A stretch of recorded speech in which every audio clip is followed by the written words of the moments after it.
guys, we should be live. Let's quickly announce that.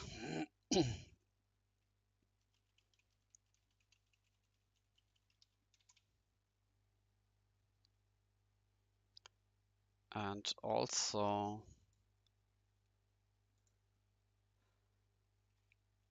let's make sure our top 8 participants are indeed here.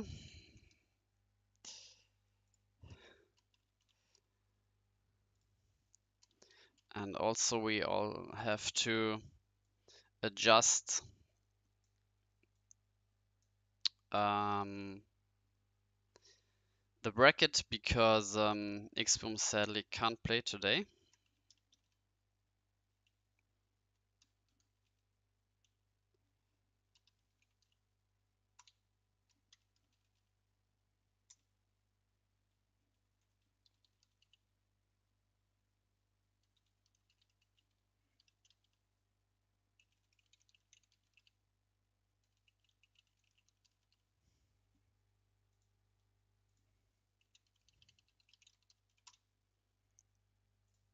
All right. Oh, I missed one.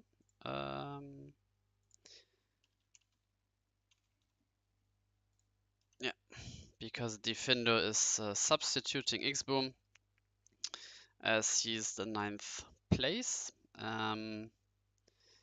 So we somehow have to make sure that the order stays the same. Xboom is out and Defender is in, which should be a bit tricky to do. Mm,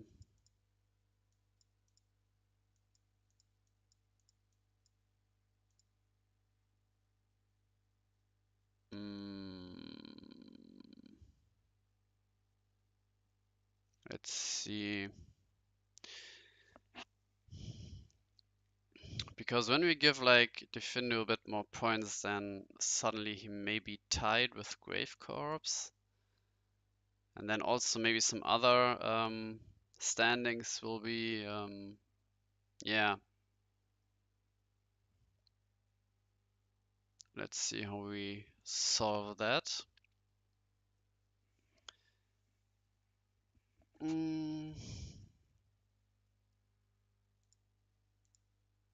Let's look where Defender is. Maybe is Live for Life in top 8? No. And also I can't like, yeah, adjust this anymore because the top 8 is already like locked in. The group stage has ended. I think there's a button somewhere to end the group stage. Yeah, I think I have to make a new bracket.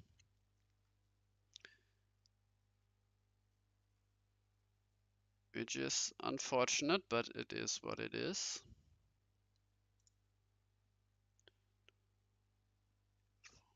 Five.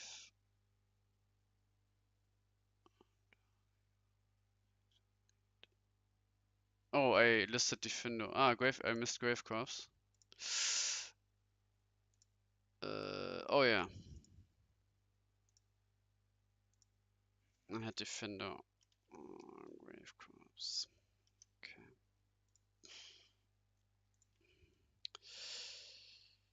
Alright, let's quickly make a new bracket.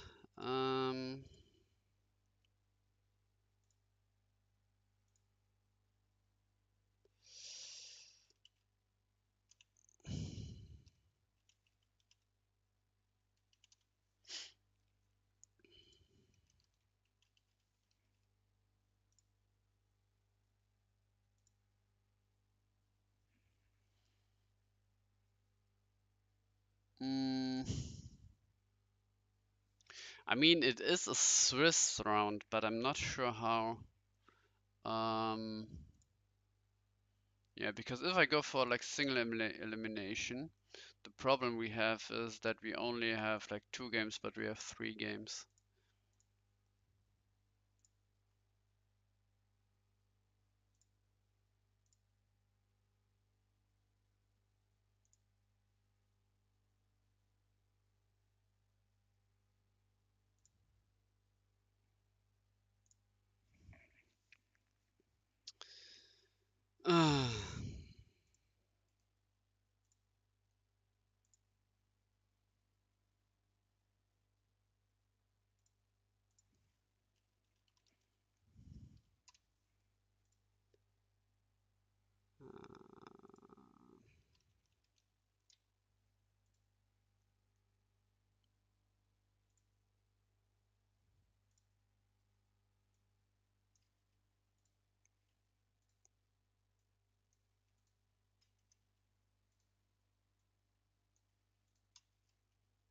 I hope that works. Oh no, expand.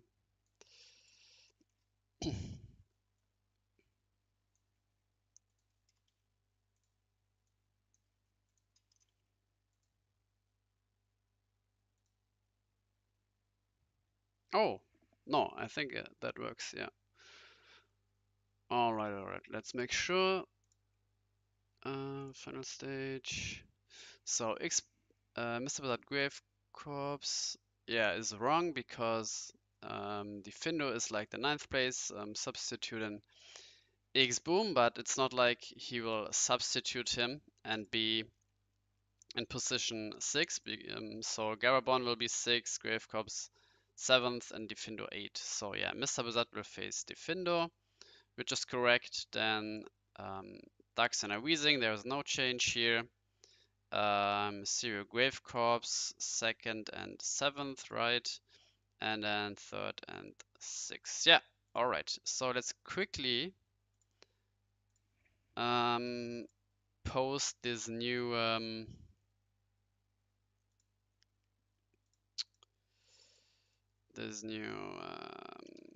challenge link.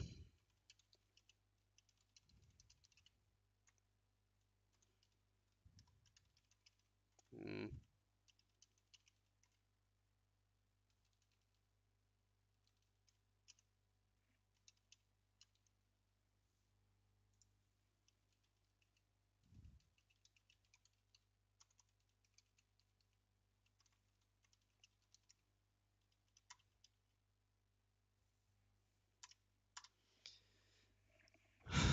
All right.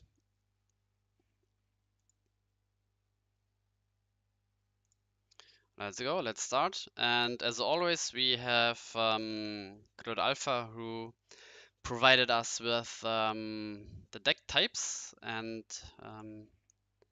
let's quickly go over that. So we have a Darkness Nature Balloon deck, being the first seed, going for 1 in Swiss. So this is definitely something we will watch. We have Fire Nature Rush. We have Rock Aggro. Also interested in what exact build this is, if it is like quote unquote standard, if it is a rebirth, or maybe some other stuff. We have Phobos Control, Weezing again with like 4 colors Fortress and then Fire splashed in. Maybe you can call it 5 colors. Alien Control, um, Water, Darkness, Fire, Aggro. This is also something interesting here. Because aggro with 46 cards usually, and like this color combination, in my opinion, isn't the best color combination to play aggro. And why would you go up like 6 cards on deck so you don't see like your, I don't know, Holkus or whatever you aim for less? Not sure what the reason behind this is, but we will watch out for that also. And then some 58 cards deck out. Also really like number, it's not 50, it's not 60, 58, so definitely there is some thought behind that. Usually going above 50 cards, if you face like a mirror, then you have an edge there. And also in like deck out where you play a bunch of tutor and draw card spells, there's also with 4 colors enough card quality that the additional like 8 cards doesn't bring down the card quality of your deck that much.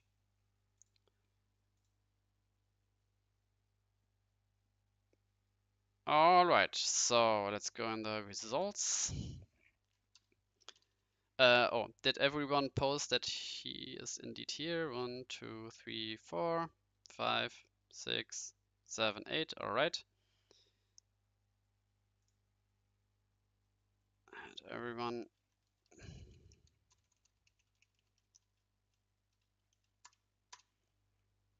And we will join OCTGN.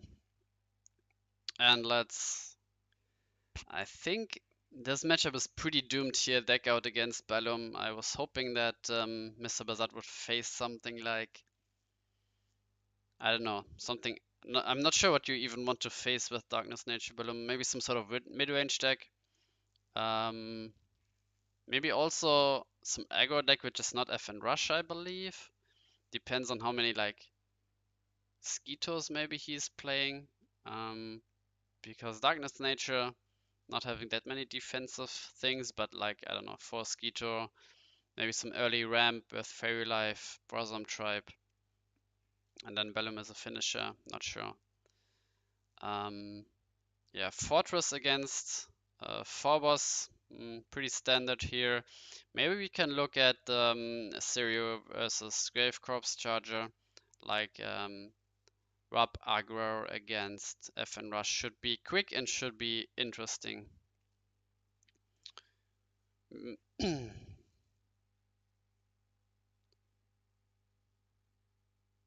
And also maybe when we want to look at two games at the same time, we can see what type of rug aggro Famable, not sure if I pronounced it correctly, is using. And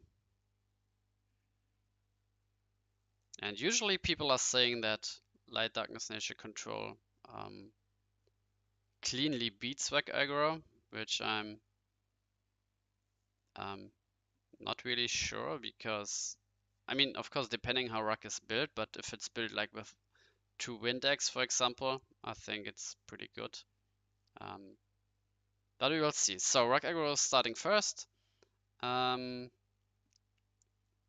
this doesn't say that much about, but maybe it already tells that it's not like the Rebirth variant, because with Rebirth you have like more 2-drops, maybe even Emerald in there, Spiral Gate, where you don't really need the Kamikaze. It's usually another trigger, which is used against FN Rush. Yeah, I think it's the standard version. And Kamikaze first against the Light Darkness Ninja Control, which plays lower Giga. It's not something you want to go for. Sadly missing on Gonta, or maybe even Quixotic turn 2. And yeah, already walling this creature, so it doesn't get through. Your lucky balls are not going to be live here, so already a good start here for Garabon. And using another technology from Octagon in overlapping their cards. Yeah, let's quickly see if also, yeah, Grave Corpse is here. Let's jump into that too, since we expect that this matchup is pretty fast.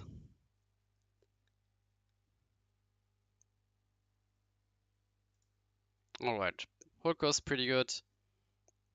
Didn't see any nature yet. Yeah, another version which I missed is like Poisonous Mushroom, Pincer Scarab, which Otto played in the last CIDC. And also FN Rush player going first here. With, yeah, pretty reasonable start, like not the best. Of course, you want to see something like 1-drop, double 1-drop. You want to see another 1-drop.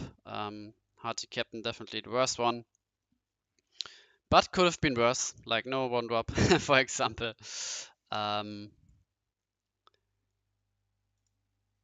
Yeah, also, I think in this matchup, maybe Gonta is better. I mean, it depends on what the triggers really are. If there's some, I don't know, burst shot, which I doubt there is. Because why would you play burst shot in your aggro deck? And yeah, Garabon took some time to decide what to slash with Slash Charger and taking the Garg Life here, which is reasonable. It can wipe the whole board here. Still no nature here.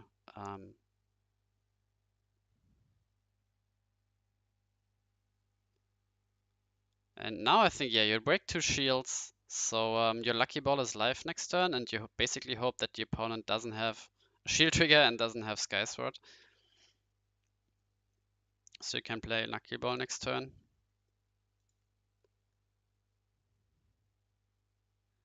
And also here, playing Melnia. So I think we... Oh yeah, okay. And now here is the thing. Ika is completely like walls everything now, but Nature Mana into Windex, and then suddenly it's looking good. Let's see. Is there a Windex? Nope.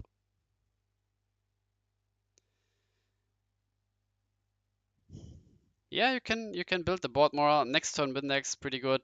Even when Petrova comes down, boosts Soul Trooper. It's useless when just Windex kills it. So yeah, as I said, Windex should be played in your like meta adjusted rug aggro deck, and not only just 1 copy. I think at least 2 copies should be good. I won an IDC with like 3 Windex in the deck. Because back there a lot of blockers was seen, like Mermino was still a deck which was played RUP also. Um, and then players have opted to play less and less, like 0 copies of Windex in the deck, maybe 1 in the Rebirth variant, but now with Light Darkness Nature being more popular and also Belix as a card itself being more popular, usually being played at 2 copies, but lately being even played at 4 copies, you should go up in Windexes again, like at least play 2 copies and we see how strong it would be here. And also Windex curves nicely then into your Twin Ken, for example.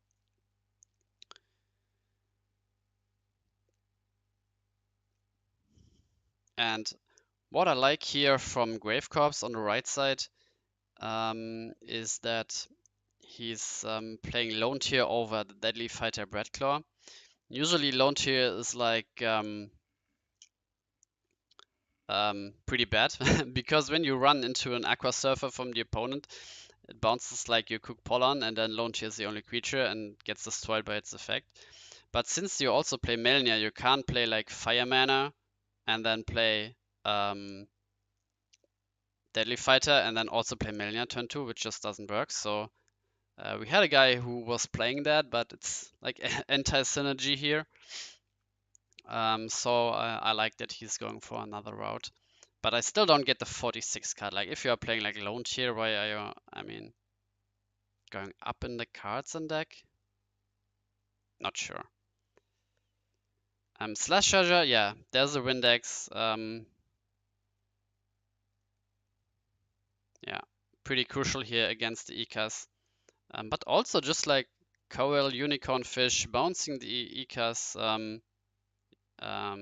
Quicksilver can attack, but then the Belix just also says no. Yes, Soul Swap here for Surfer, I guess, but then you don't have like Water Mana. Maybe you have Magnus here. Yeah, nice, no. Yeah. There's even an option to attack with like Unicorn Fish first, and if the opponent is blocking with something, you try to kill the blocker.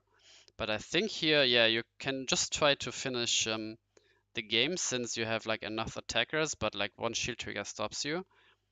But still, I think it is worth to go for it. Yeah, but now it's tough. If this is like a shield trigger here, you are losing like your creatures here for free. I mean, at least Lower Giga can trade now. Yeah.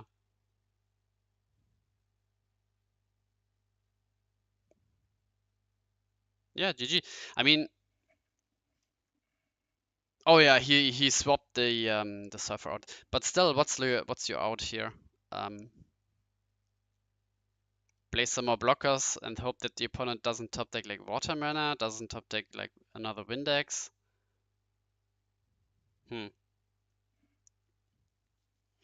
Yeah, Kamikaze is just as like extra, not like extra tokens because you don't play tokens in the first place. You need more fire mana than you need nature mana, usually.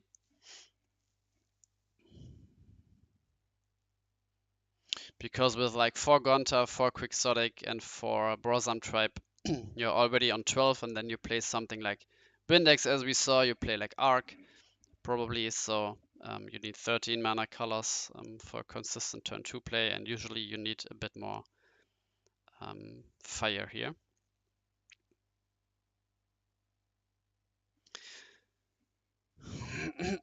Yeah. Also, Arc here, which...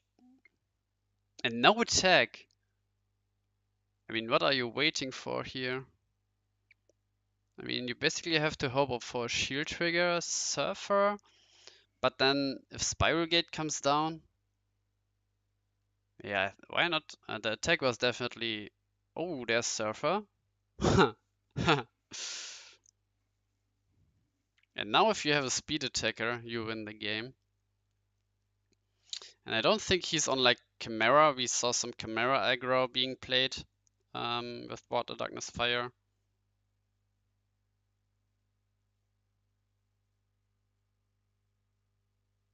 Ooh, Snake attack here. I mean, yeah, then I don't really get why Kupollon didn't break like one shield. Hmm.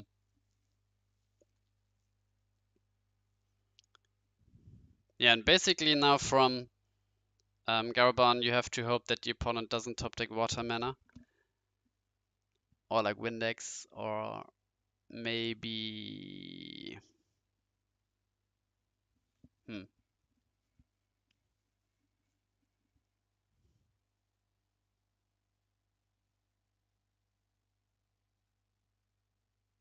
Yeah, or just a speed attacker.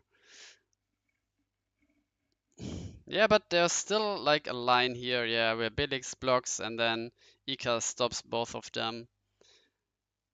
Um, yeah, Garaban's still alive here. Got lucky to dodge and here Meru and Deadly Fighter. Let's see, no removal here. Trading 1 for 1 is good for the War Darkness Fire deck.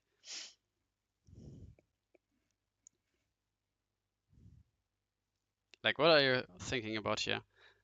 Just block this creature. I mean, huh? Wow! He took the shield. What? Maybe he didn't have like a true drop and needed... Um, why? That's a free block, no? You will get more cards in hand anyway next turn with the Quixotic.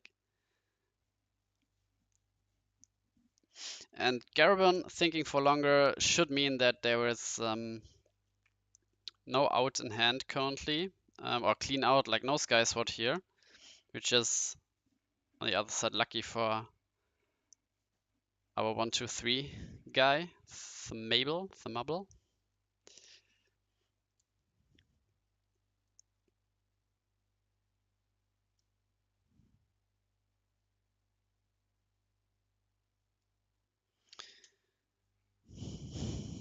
I mean, maybe Grave Corpse had like another lone tier in hand and didn't want to...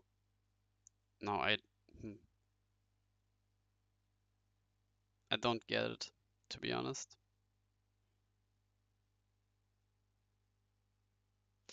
I really don't get it.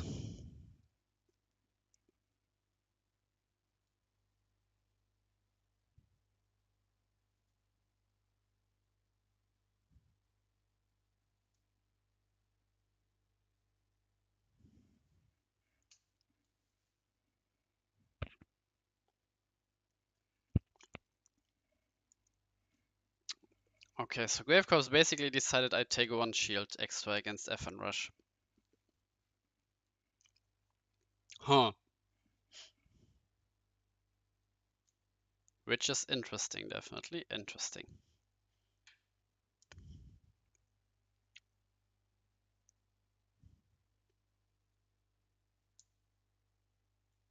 Oh.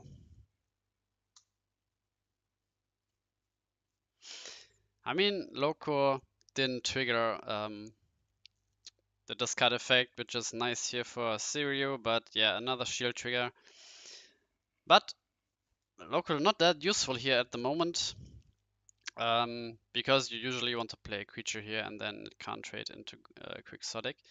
But still, like another mana charge, maybe 2-drop, 1-drop, and then Snake Attack wins the turn after.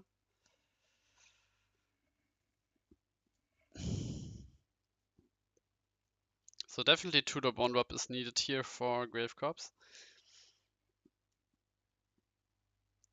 Okay.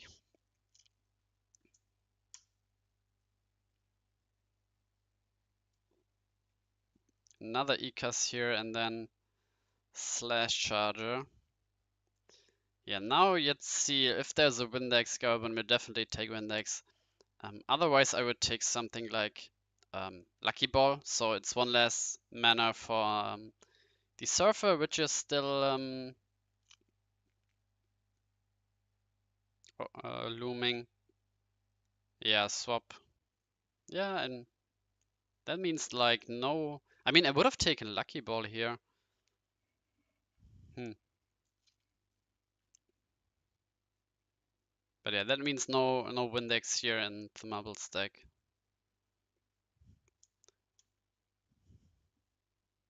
And also no Garg Life. I think he would have taken Garg Life also.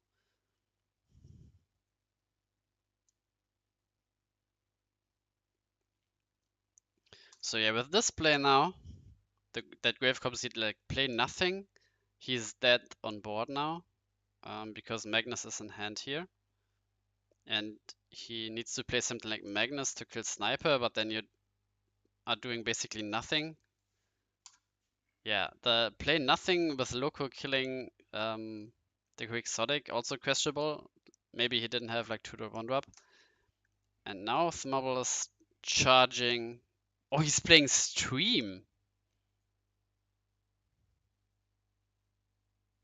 Interesting, interesting.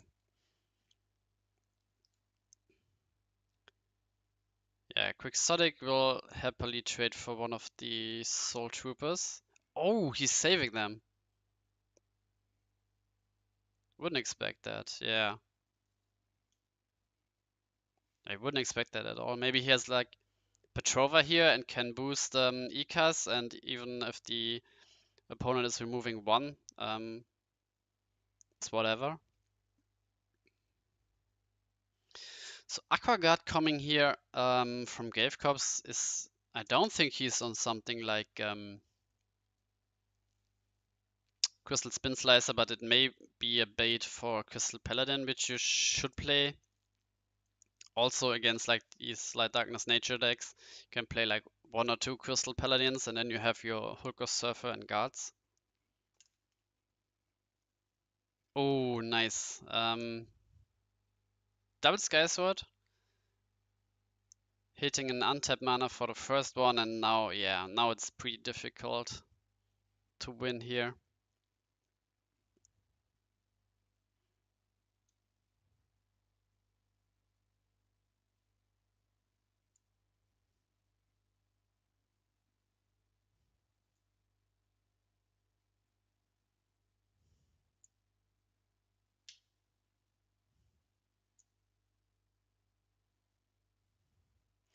And from Grave Corpse's point of view, if he has something like Unicorn Fish onto the Gaunter,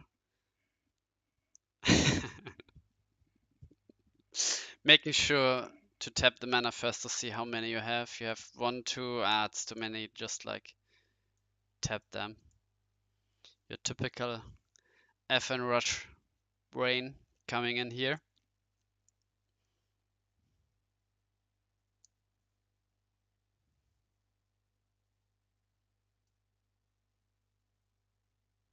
I mean, even Lucky Ball from the mobile side doesn't really help.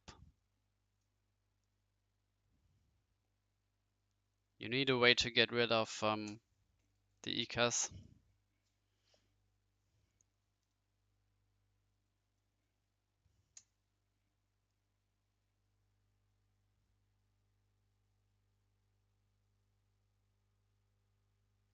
Yeah. I didn't really get why Carbon didn't take the trade with Ikas earlier because yeah, now like 2 creatures being played. Quixotic is bigger than the Ikas.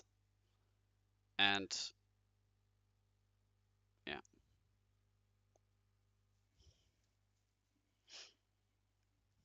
Yeah, Magnus doesn't do anything. It loses you the game if if there's volcanic arrows or Torcon here.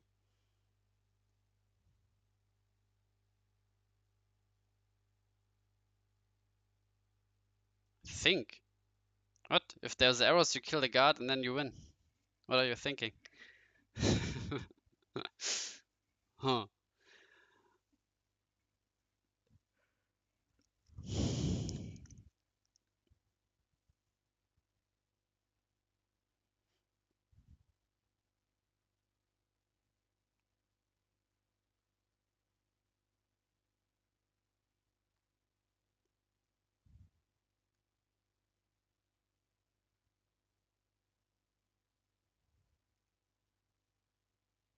Yeah.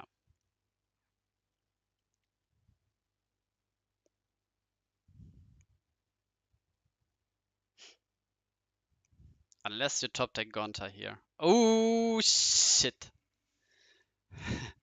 And now I wouldn't attack because Surfer and then you're dead. Oh no. Don't break. Don't break now. Don't. No. No. No. Okay. But then you also give the opponent the chance to get like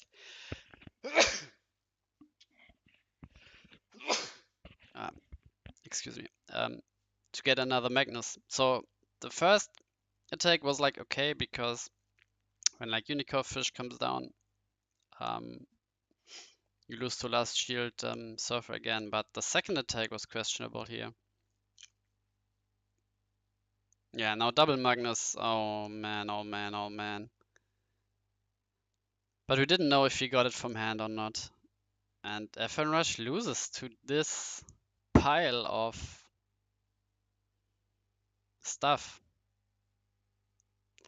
And he got so unlucky to top deck Gonta when he had like, damn. He had like 3 Gontas left in the deck and you just needed to top deck not one of the 3 Gontas. And he top decked the Gonta. And also the turn before he top decked a Gonta. So Gonta Gonta back to back, which is unlucky. Unlucky.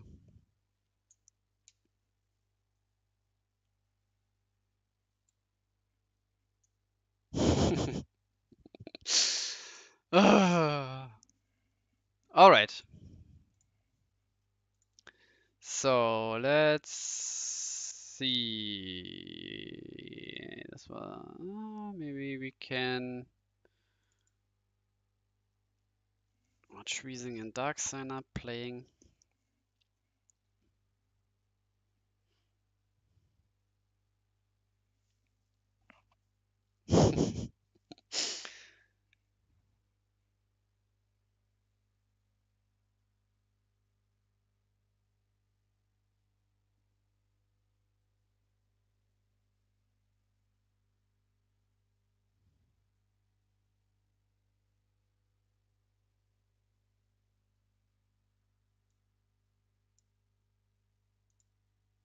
No. Let's keep the sides the same.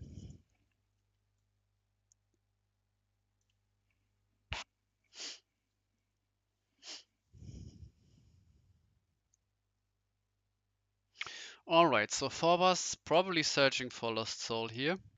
Or has searched for Lost Soul. So Weezy needs to dump some cards to the field. I mean, losing 6 cards here is tough. I mean, he will play something. Maybe like a Sky Sword.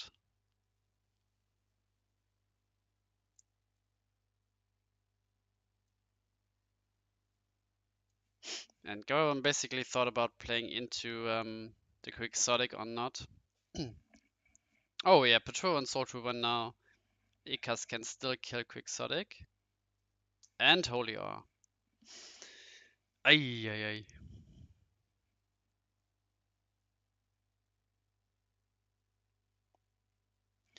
But double speed attacker here wins.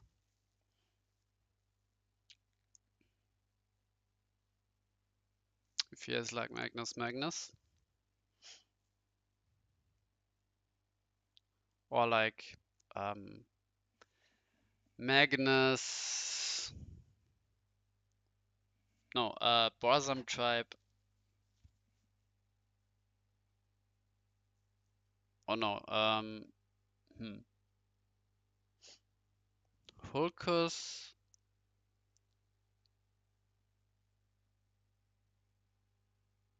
Or charge mana, Hulkus, draw swap Hulkus for Magnus and then another Magnus. Alright, so Weezing, yeah, deploying Slash Charger and Clamp. Pretty good here to play around the Lost Soul. And if Darksigner top decks a multicolor, okay, he didn't. He didn't.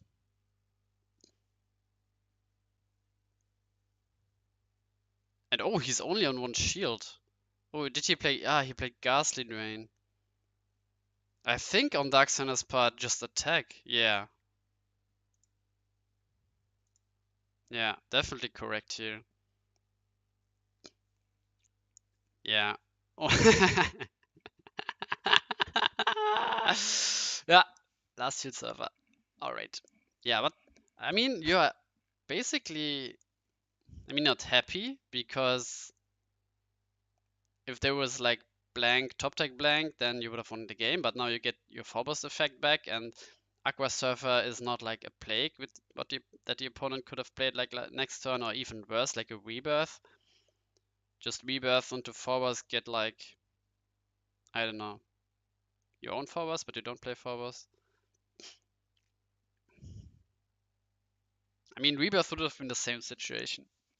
No, no, it wouldn't, because then you destroy the Phobos. Yeah, I think it was like, of course, not the best outcome here for Darksigner, but definitely not the worst. And that's why I don't like Ghastly Drain. Even if you play something like Sky Sword, like Ghastly Drain, even picking up only like 2 cards, maybe 3, he picked up 4, I guess, which was definitely one too much.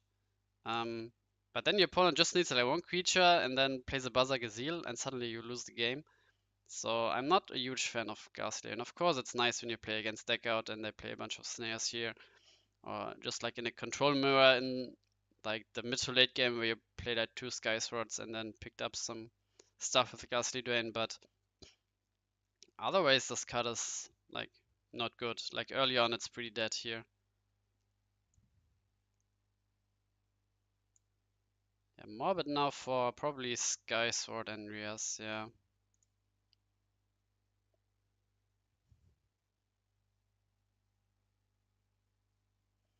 But Darksigner can just play Phobos and get like an answer to Rias, or like yeah, Baza top deck of course wins the game, but just play Phobos, get an answer for Rias again, and then you still have the chance to top deck like a speed attacker for game when your opponent just plays Sky Sword. I think even like something like Burst Shot would be nice here. So opponent plays Sky Sword or Rias, you play your Phobos, opponent plays Sky Sword or Rias. I mean, he has to play Sky Sword, otherwise he loses the game. And you just Burst Shot his field and attack again. Which is, no! Why the Burst Shot charge? No! That's your answer for Rias.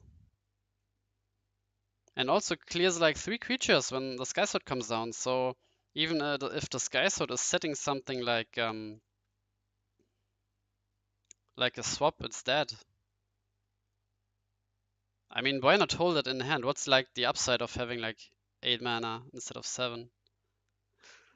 I guess you could top deck like Fortress in the future, but now you search like Rebirth anyway, so I mean top deck Fortress you can't even play it, and you can always decide to play Burst Shot next turn. And your opponent can't play something like Loco because then he loses, so he is forced to play Sky Sword here. Yeah, Burst Shot definitely a mistake in my opinion.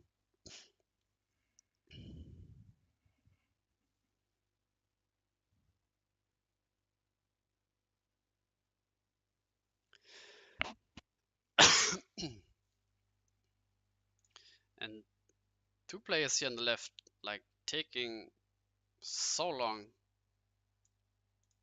Like, what's going on? Oh, rebirth top deck. Yeah.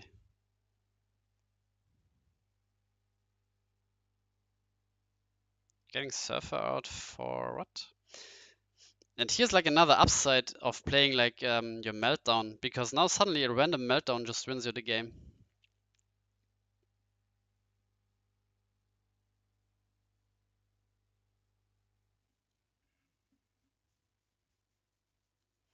Taking Unicorn Fish with Terrorhorn doesn't do like anything in my opinion.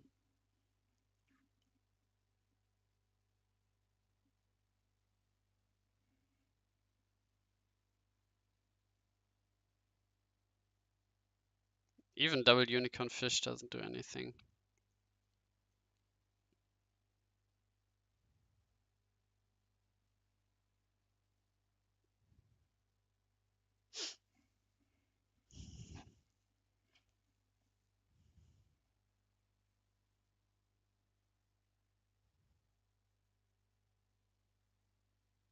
Ooh.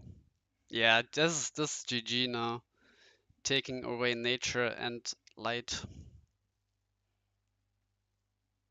So there's no Skyward play, so he basically needs to have an I mean he has like Surfer.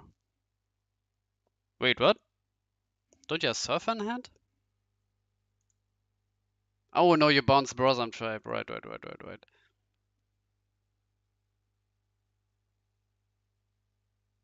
I mean, this was like the one upside where the charging burst shot came up and helped. But pretty questionable here.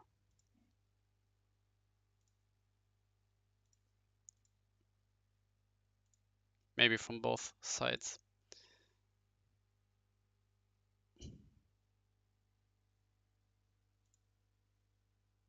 Alright, so Mr. Bazat against Defendo is still running, I guess, so we can join that as well.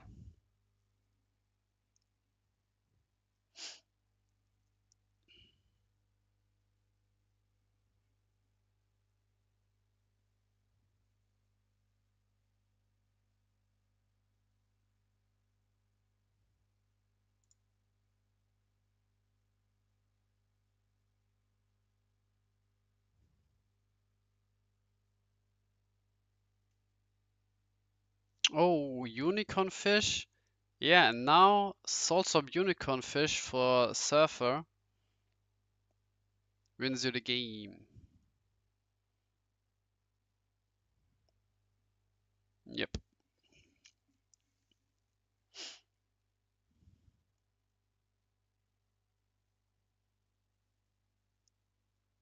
Hmm.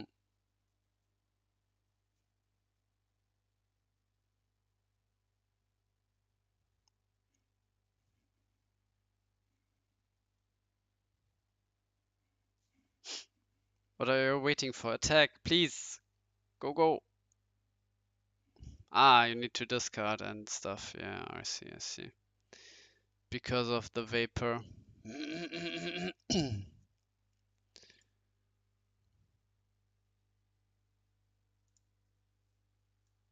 Alright, so meanwhile.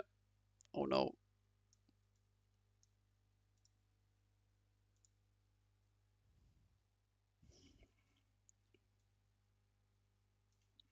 Mr. Bazat's still in the game. With a live Camellia here.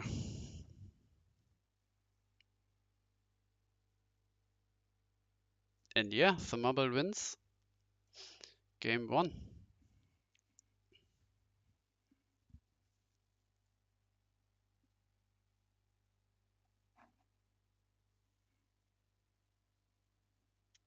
Yeah, I definitely agree earlier with Sasu that Surfer to hand would have been the play to have like a removal for exact this situation. Like, what is your Brosam Tribe doing in your hand?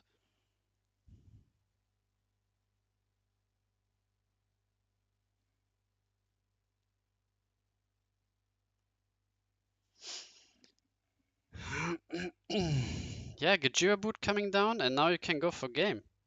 No, you can't go for game, but next turn you can.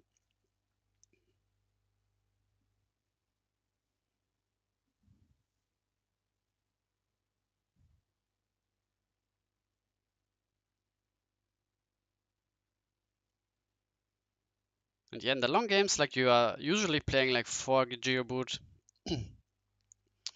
At least, I mean, also have like a Darkness Nature deck, and Mr. Blizzard already said that he took some advice from me, which really helped. I'm guessing like the Fairy Life.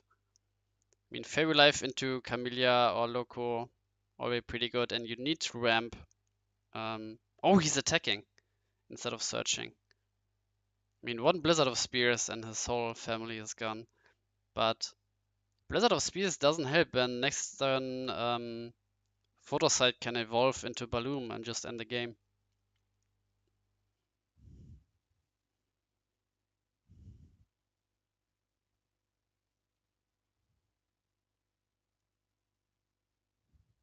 Yeah, but Thrashcrawler. Oh, yeah. Thrashcrawler into Blizzard would have been nice, but only Crystal Memory is searching for Blizzard now.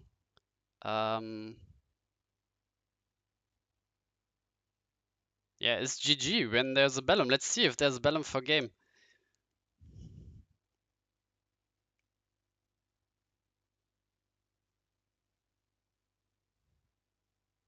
Anime moment. Oh, Balloon! Let's go! Nice. Balloon for game.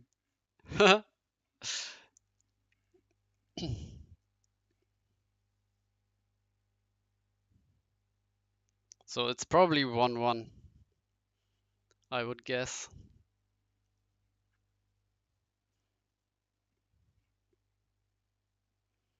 And here Garabon is taking Unicorn Fish, which is surprising that he didn't take like Windex or Galglife. I think these two would have been better. But maybe, yeah, there are no Galglife or Windex in the deck. Maybe they are like in the hand or on the shield. And now, yeah, Brosm type also into Windex, pretty good. So when the opponent is just playing, I don't know, Ecas here, I mean, Skies would be better here, but if he doesn't have it, like playing Ecas, your Windex comes down. Next turn, your Galglife is live. So yeah, I don't see Light Darkness Nature Control winning against Ruck when Ruck is like built properly, like some Windexes. Not a fan of Galglife, but yeah, Galglife is obviously good against Alien, but we will see.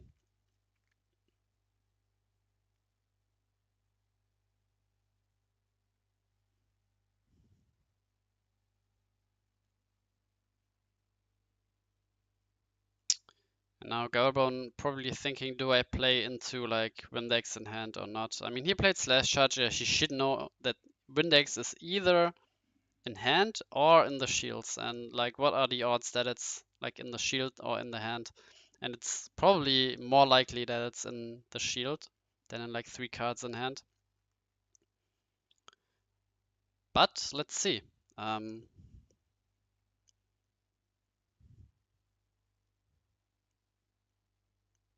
What you could also do is like charge Galglife, play another Brosam Tribe, and then play swap on Brosam Tribe for Galglife.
Also, Sirio just dropped from the tournament.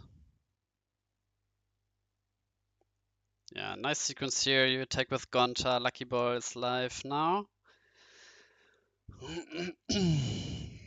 Also, next turn Garglife is live, and again, Slash Charger didn't take Garglife and didn't take Windex.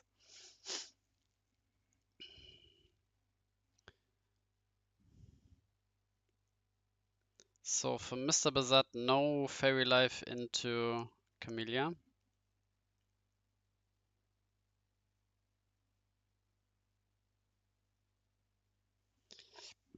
But there's a Blossom Trap, and usually when playing Darkness Nature Bellum, you can ooh, Venom Clamp comes down.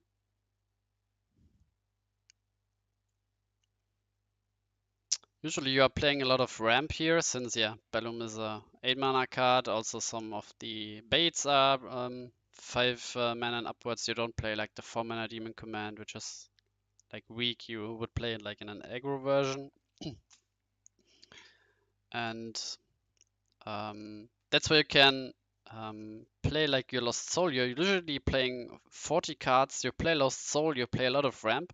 So in comparison to like 50 card decks, you should get there pretty consistently. Darkness Nature, Bellum can also play something like Slash Charger if it wants to. So yeah, he is ahead in the Lost Soul race, which is pretty good here. Opponent already drew some cards with Stream.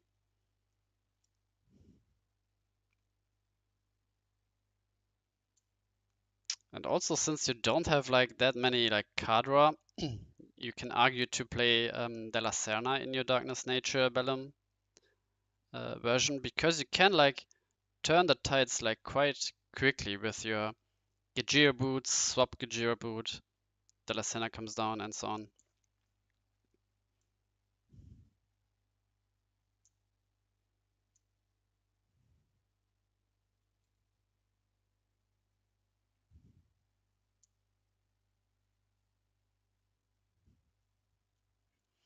Yeah, meanwhile Garabon just like sitting there like, what do you do against like flooding the board? It's like,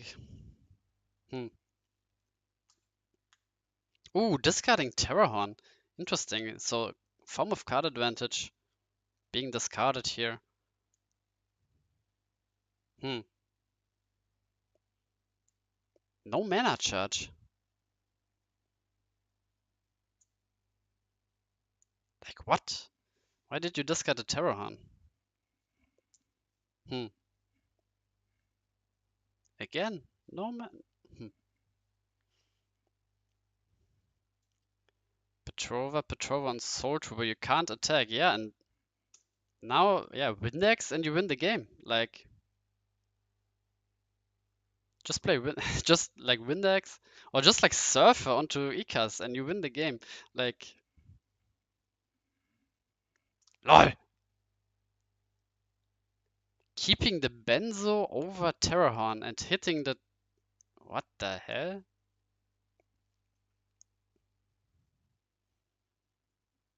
Yeah, no other water mana here for Unicorn Fish, but you can still play swap. Yeah, swap onto Ikas for like Camellia or for Vapor even. Yeah, Vapor in and then you finish the game.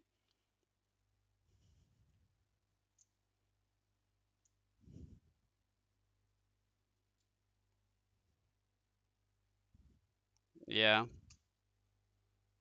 Brosam Tribe. No trigger, GG. Yeah, clean 2-0 rock against LDN. It's like, I mean, so many people rise rock. I mean, even no Windex, no nothing being played. I mean, to be fair, Garabon,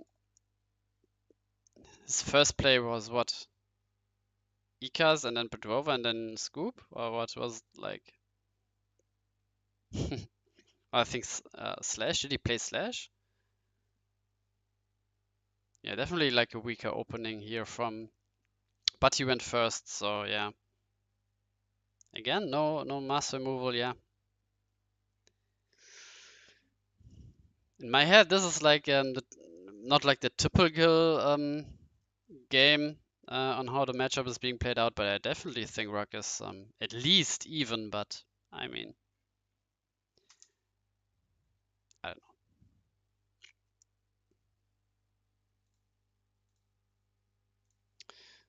So yeah, let's quickly go over here to the last game we have.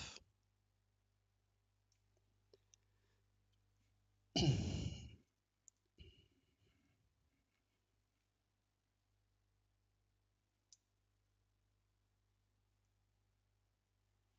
Mr. Bizarre wanting to go the aggro route, but Juliana just completely stops it now.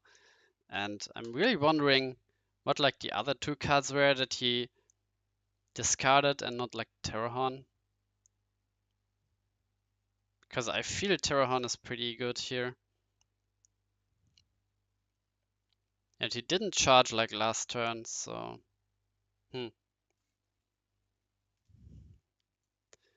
Also, Photosite is pretty nice against like Ruby. Killing like Juliana, Belix, Fal, and can only be removed by pit or snares. So for removal, Baza doesn't kill it, so you will most likely always have a bait for your Bellum. And again, what I play in my Darkness Nature deck is Trox. And if you charge Trox here and play a swap on Tribe to get the Trox out, you discard 2 cards from the opponent and have like 6k double breaker on board. So Trox also pretty good evolution bait in your Darkness Nature Bellum version. And I think your baits should be like Forgajira Boot, 1 or 2 photo sites, and then like 2 Trox for your 2 Bellum.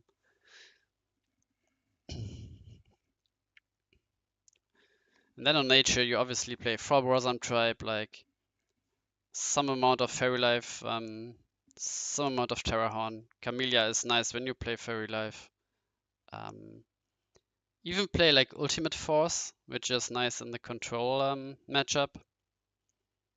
So you can play Brosam Tribe Ultimate Force and then Lost Soul. You can play an Arc since this card's really hurt you. You don't have that much card advantage.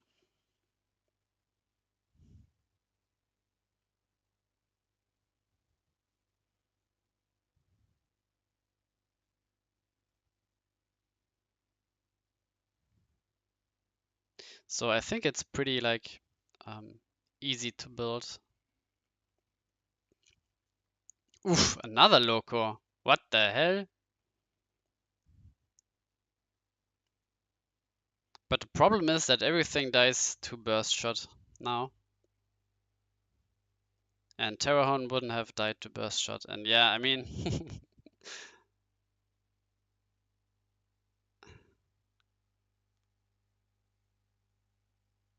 I'm not agreeing with Benzo.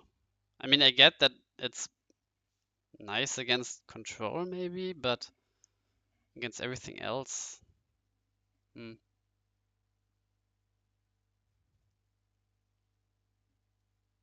don't have something like Emerald, so you can set a trigger and then play it with Benzo. You have to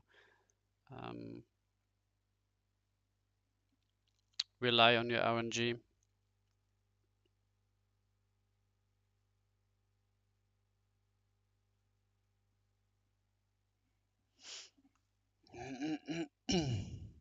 Yeah, I don't think you attack because running into Burst Shadow's game, I mean, giving him more cards when the opponent might still have Burst Shadow in hand is bad. No, I don't think you should attack here.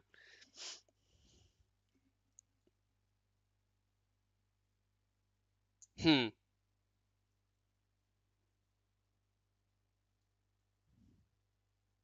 Hmm.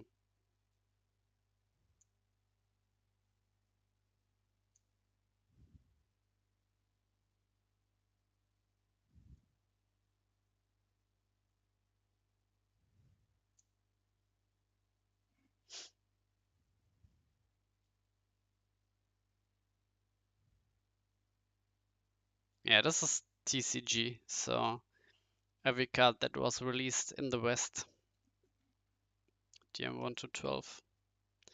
No OCG stuff.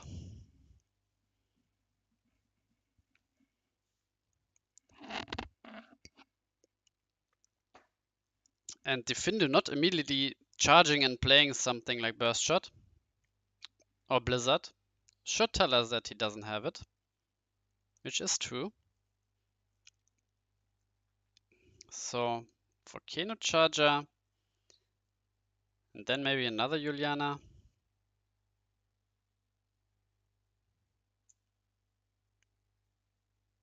Snare.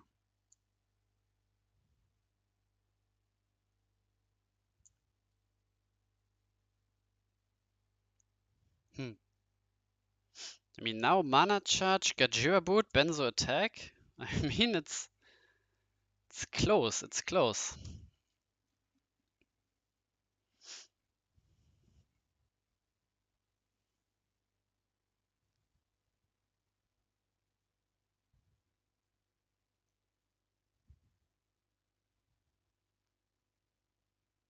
And yeah, I mean, he discarded Gajira Boot earlier and also Terrahorn, so maybe he hold like double Benzo in hand.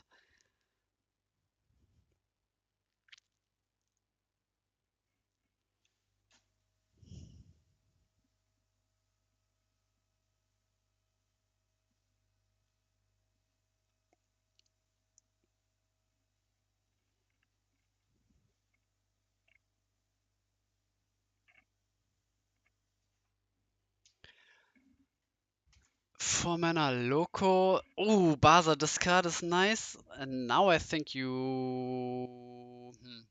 I think you don't. Do you attack? No. No.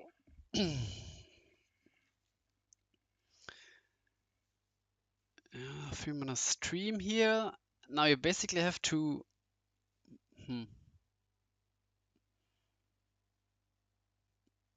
Cannon Charger would be nice for Defender here. Maybe another Juliana, maybe even Belix. Nothing. Ooh. This gives Bazat an opportunity to. Yeah. Charge mana, play Gajira Boot, yeah.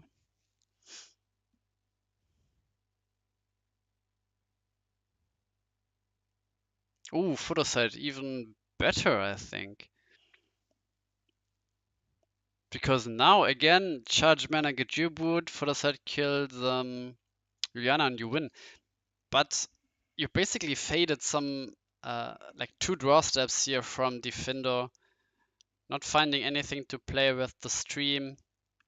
Discarding the Baza. Evading Burst Shot Blizzard.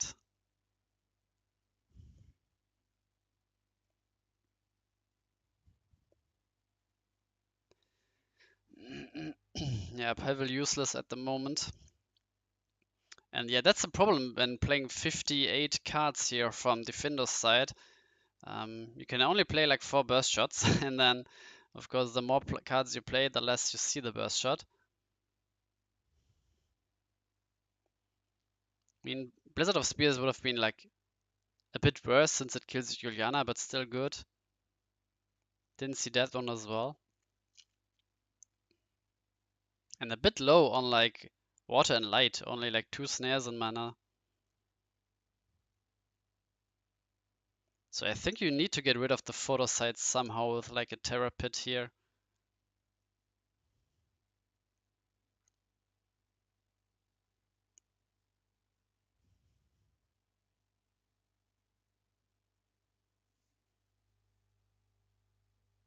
Yeah, while we wait, maybe we can put in the results.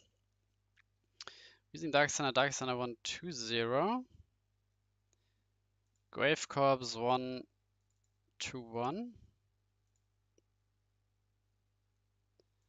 Thumable 1-2-0.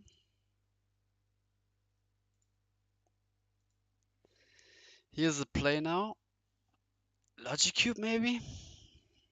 No, Juliana. Juliana pass.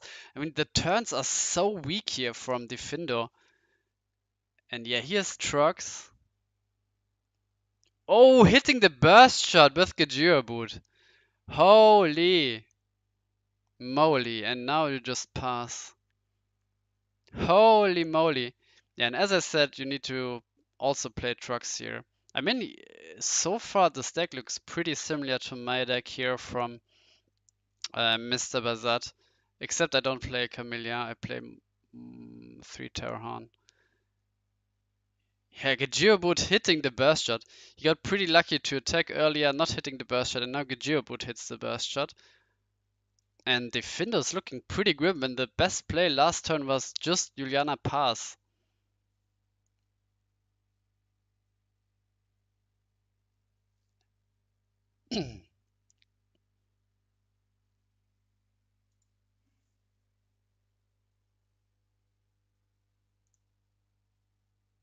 Oh, Gravecorp's 1-2-0 even.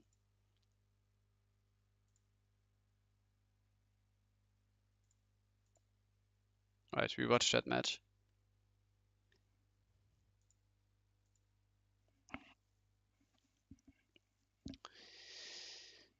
Oh man, oh man. I mean, Defendo not playing something is like he's in a pretty tough spot. He has drawn so many cards, got 4 cards out of shield, and he didn't do like anything. Just like with 8 mana, play Juliana pass. Like, what is this? To be fair, Mr. Blizzard got pretty lucky by hitting 2 locos with Benzo like 2 times in a row. Also hitting Burst Shield with Gajiro Boot, dodging Gajiro Boot and Blizzard for the whole game basically. Also being lucky that, yeah, no Terror Pit or something for photo side here. I mean, Corpse Charger just getting... This is so weak. Like, what is this Ruby Deckout deck? 58 cards.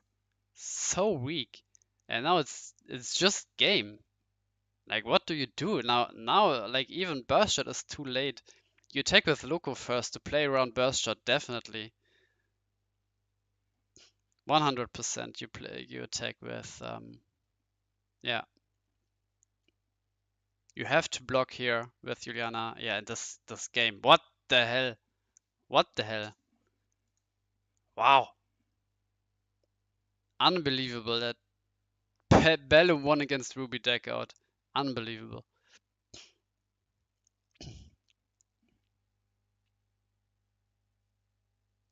I mean,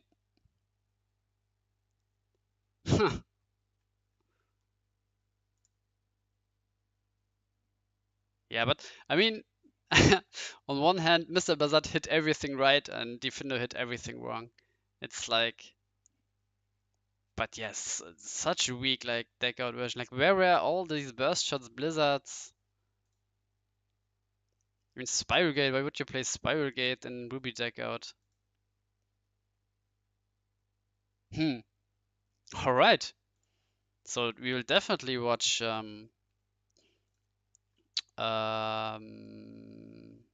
Bellum next game from the start.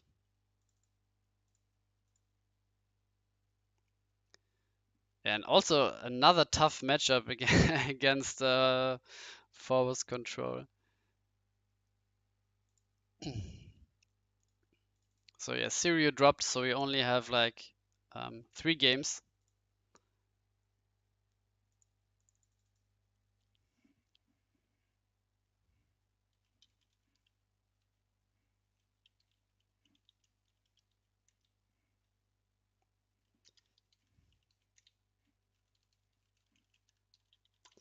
So round 2 is up. Let's see if there are already some rooms here.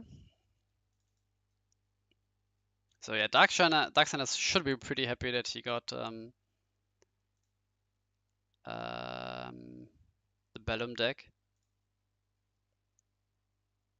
And again, we will watch the aggro mirror match. Let's see if Grave Corps can continue. I mean, beating F and Rush is for sure something you wouldn't expect. But I think game 1 he got like Spirit Surfer. Game 2 he got lucky that Syria top deck Gonta twice when he needed just like any untapped mana for Magnus.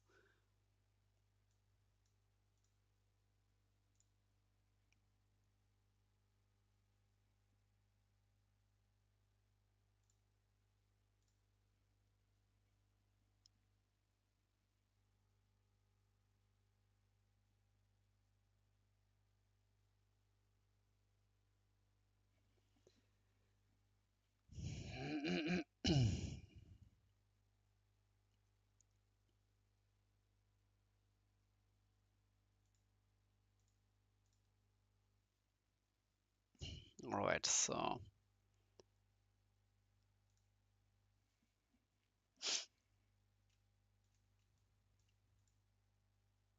hoppala.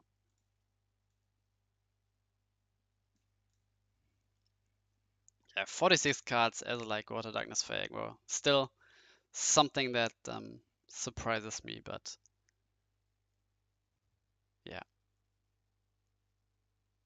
I mean, especially with aggro, you want to see like your best cards, like on curve. It's so important. Like Hulk's turn 3.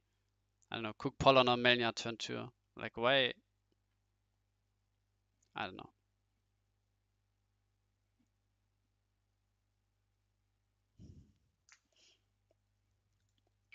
Yeah, Galk Life pretty dead against Water, Darkness, Fire. Good charge. You always want to charge Fire on Nature first with Rug Aggro since you play Gaunter. So even if you have like Surf in hand, you might be tempted to charge the Surfer since, yeah, it's pretty suboptimal in hand. I would rather have it in the shield, but then you can top deck a Gaunter and you can't play it.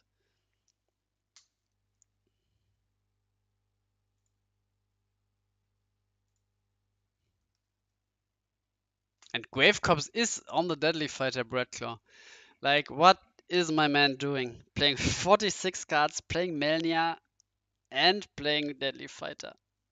Ah, and playing Magma Rex. Why are you playing Magma Rex when you play Melnia and Deadly Fighter and Cook Pollen? Like, what, what is going on?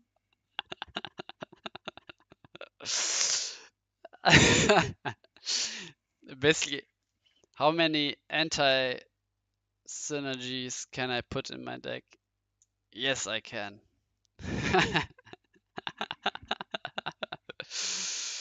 Oh, God.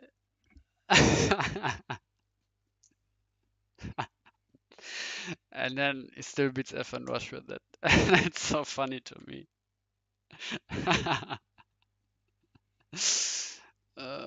Okay, other game has also started.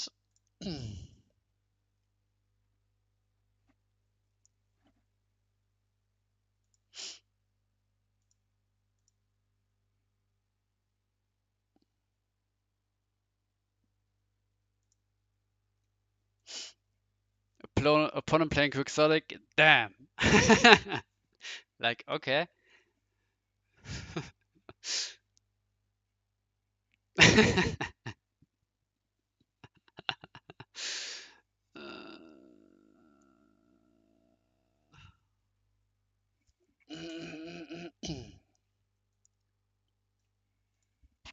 LOL.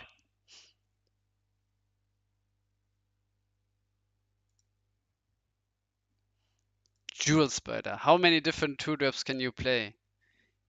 Yes. Melnia, Jewel Spider, Cook Pollen, and Melnia. Like, just skip the Melnia then. When you play Deadly Fighter, you have so many 2-drops, just skip the Melnia. And now Lone Tier comes out, Quixotic kills it. I mean, you can't play Magnus, another anti-synergy. Pyrofighter, Magnus, and Lone Tier. uh, this is so funny to me.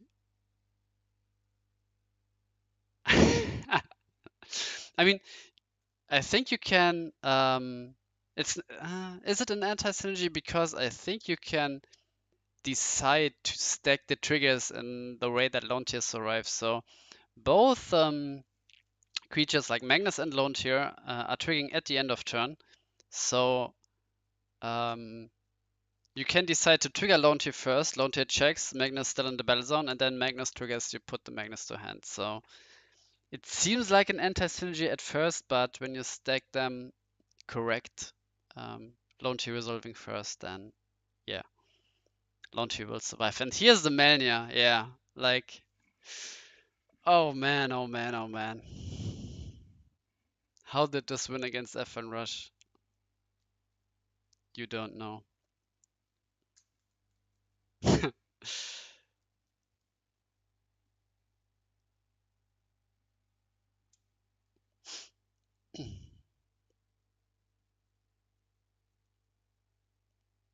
Yeah, Darkseid is seeing Brosam Tribe turn 3.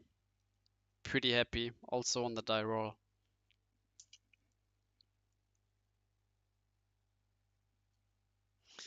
Yeah, also pretty weak opening here von the Mubble.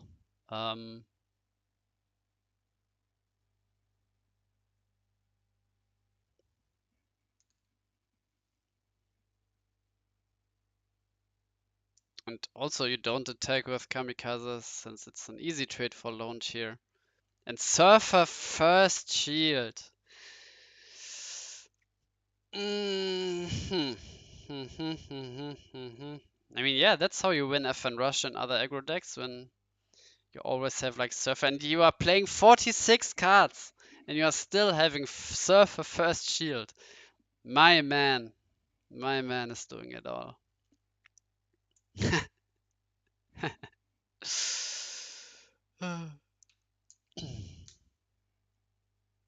Yeah, meanwhile, looking at the right side, the game is over. Like, what is going on here?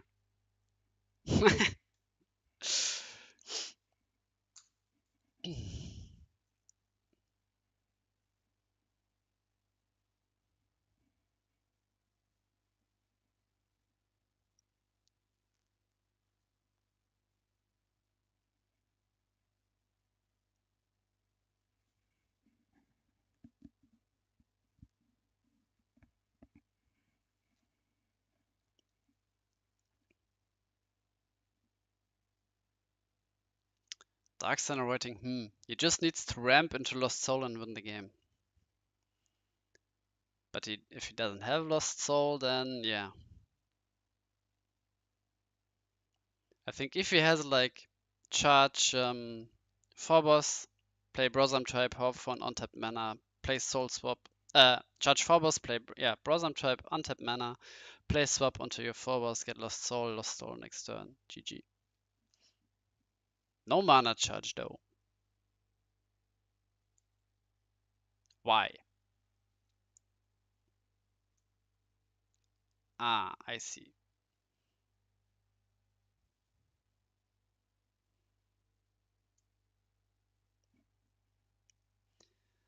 Also on Ghastly Drain.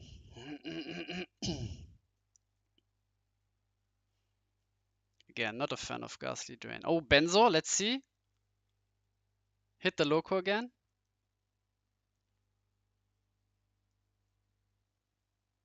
No. And now charge mana Lost Soul, scoop. Charge mana, Lost Soul.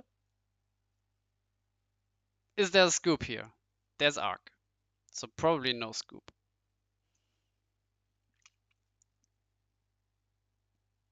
Yeah, and he's also playing Arc, which I'm also playing. I mean, did some of the spies did Solomon broke into my house and got my Darkness Nature Bellum deck and spoiled it to Bazat? Not sure.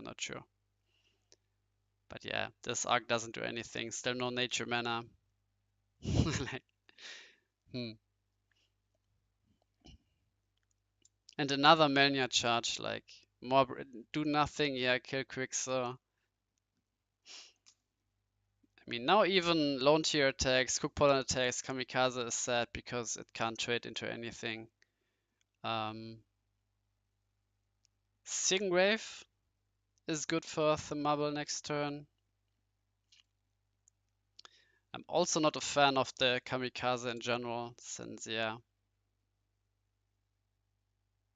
What are you doing with if it's not a shield trigger? I mean, yeah, it's a 2-drop that can attack, but I want to play good cards in my deck. I don't want to play...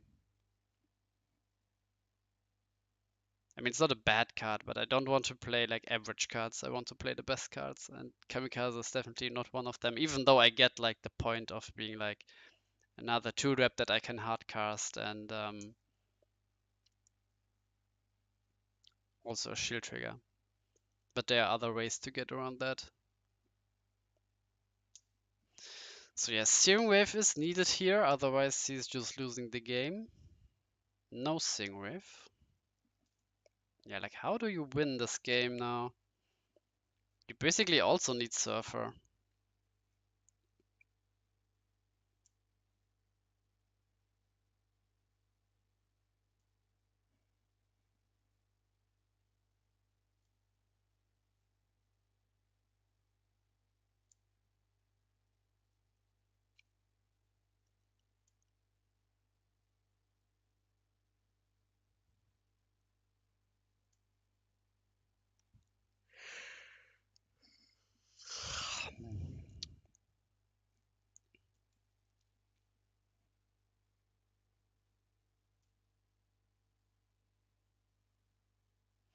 Also, why are you playing Loco instead of Gigabalsa? Maybe you are playing both? Because you should be on Gigabalsa just because of the Hydro Hurricane decks which are on Chimera with Petrova.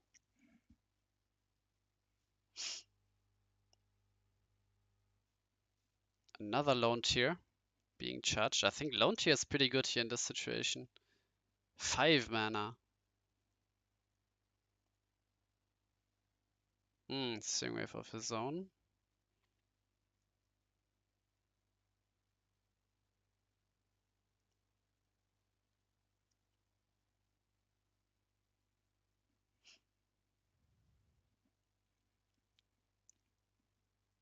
Yeah, I mean Surfer now bounce ball on lone tier dies, but then is there a Magnus in hand? We definitely know that there's Surfer in hand. Soul Swap. Lone tier for Magmarex. Nice. Ooh. There we see the anti-synergy here. I mean, people are saying, yeah, Magmarex, yeah, you charge it when you don't need it. But yeah, you give the control decks just the option to swap like your lone tier for Magmarex. And then your Melnia dies, your Deadly Fighter dies, your Cook Polon dies. Like, why are you playing? Just cut the Magmarex. You're playing 46 cards. Ay, ay, ay.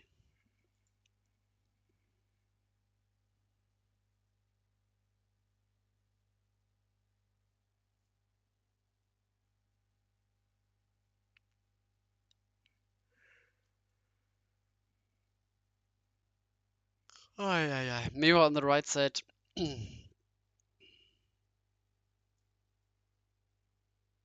game was over after Lost Soul hit the field on turn 5, but Arc just prolonged the game.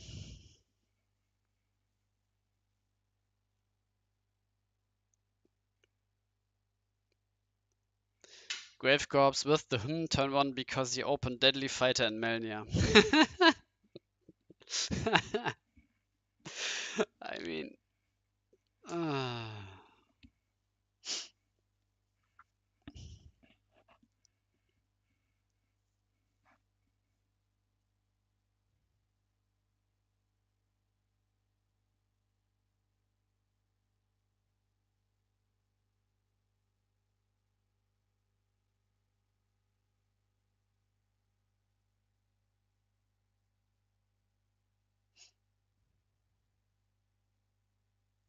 So he decided to play Melnia turn 2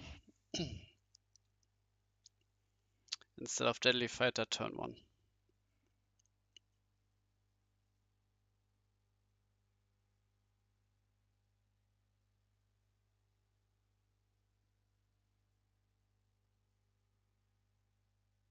Oh, Gonta charged so bad. I mean, he probably had Gonta in hand and top decked another Gonta, and this was his only fire mana. Yikes. I mean, that's also like, yeah, unlucky. Just like Sirio in his game against Grave Corpse.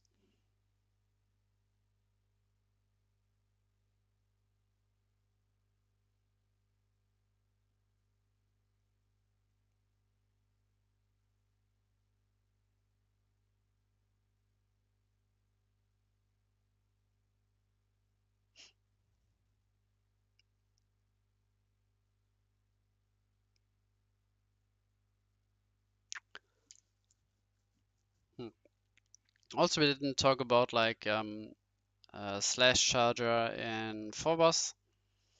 I think when all, not like all, but most other control decks like Fortress, at least the version from Weezing, picked up Slash Charger. Light Darkness Nature Control playing Slash Charger. You are basically forced to also play Slash Charger to keep up the turn 2 ramp. Turn 3 ramp. since you're only playing, or both decks, or all decks are playing for Browsarm Tribe, then when the other deck is also playing Frost/Charger and you miss your Browsarm Tribe with 50 cards, which is possible, of course, or likely even, then you are just like behind in the Lost Soul race. So you should play like not 4 because there's not that much room, but like 2/Chargers. At least in my version, I switched to 2/Chargers, and Dark Signer probably also plays like 1 or 2 or something like that.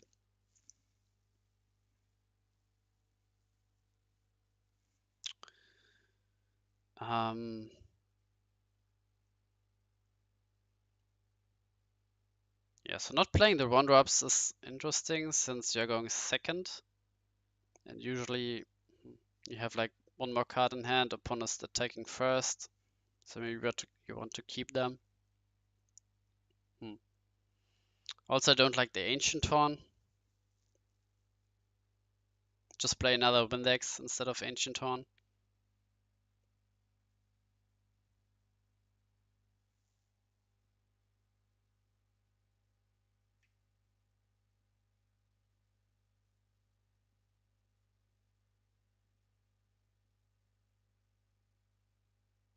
Oh, he is on Crystal Spin Slicer also. Like, this is like, what is this deck?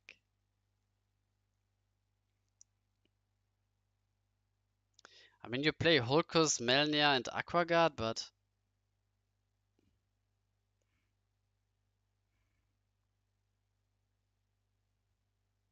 hmm.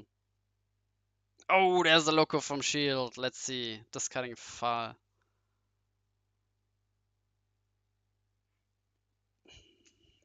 But yeah, just one burst shot and everything is gone. But I think you have to attack. You are not winning the long game here. You are behind the Lost Soul Race since you didn't charge now. I think you attack at least with Benzo. And then with Boson Tribe you can decide what you do. Yeah.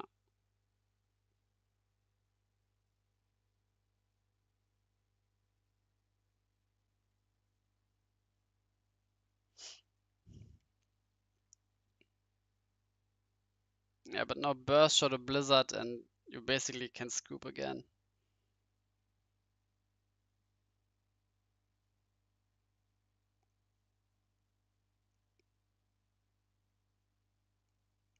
Yeah, Rebirth is not the best, but definitely not the end of the world.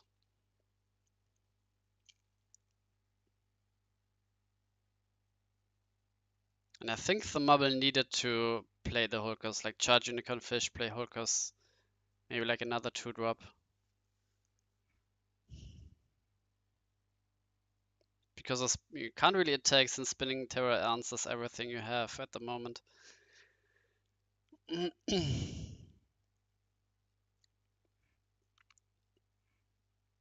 Ancient One is nice pressure with controls, like, yeah, I don't... I mean, when the opponent has like Petrova on ECAS, like, it doesn't do anything. Or I don't know, if the opponent has like just ECAS, your Ancient Horn can attack once and then everything else is just like walled by 1 ECAS. So just play Windex instead of Ancient Horn.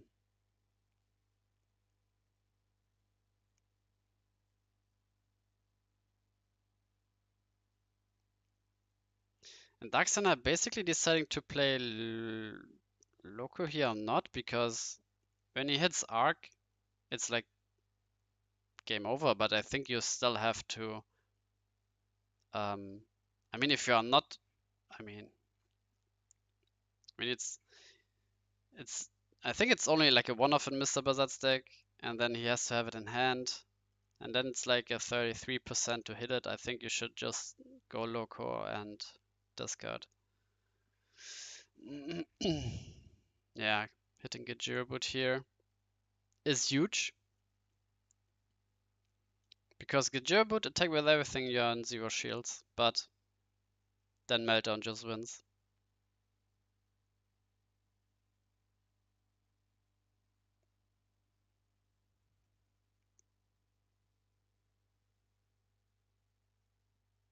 Oh, he had another one.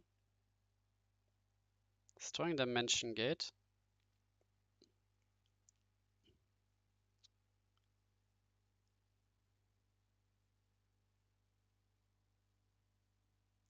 And now the thing is, he charged swaps, so he has definitely something good in hand.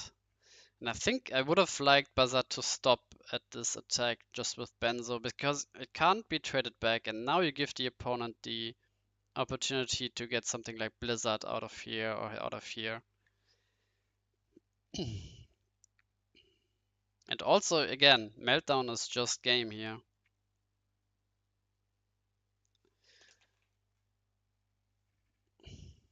Soul Swap is like whatever.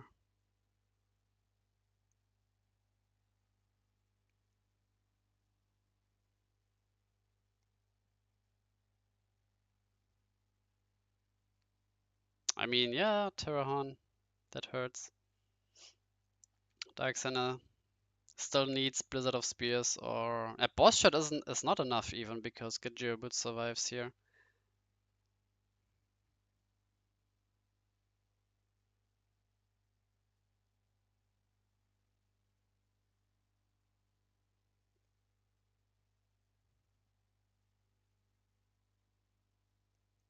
Oh, APOC, yeah.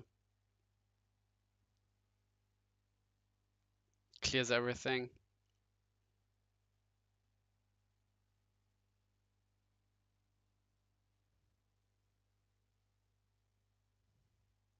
I think now you don't even attack with Brosam Tribe. Yeah. Because when Jagalza survives, you play 2 creature, you break his shield. The other creatures can attack. Yeah, Jagalza's pretty good here in this situation. Like an upside, you don't really talk about when comparing Jagalza to Twin Cannon. Um,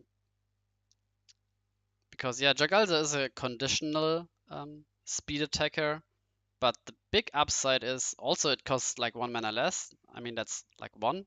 But if it survives a turn, then every other creature that comes down from you just also gets speed attacker. So just like in general, looking at Jagalzor, I think it's the superior card here. And that's what we also see like in the classic of 5, like some um, ex, ex do you say excurse? Excurse here? Excurse? Um, because in Classic of 5, the Bombazar decks are also playing Jagalza, even though it's 6k, and as we all know, Bombazar kills everything with 6k or below. No, with 6k, exactly 6k. And they are still playing Jagalza and no Twin Cannon, because one, yeah, there's no Soul Swap when you play Bombazar, but two, Mega Dragon can just curve nicely when you play also Terrahorn, which you need for Bombazar. And then again, everything gets a speed attacker. So Jagalza and then also Galamuta, which you play, or Cryptic Totem is a nice synergy. And Bazat basically needs a shield trigger here, which he gets, but he's just dead on board. So when Dark Center just says Baza, play Baza double break, GG.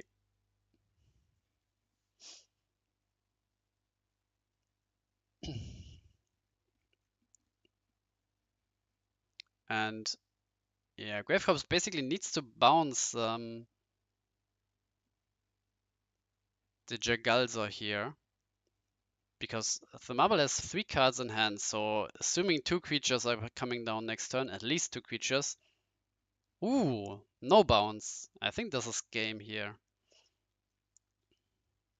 I mean, Lone Tier, oh, but this guy, Marrow Ooze, can block the double break, which is huge. But maybe Thumabel has another unicorn fish. Maybe even Surfer.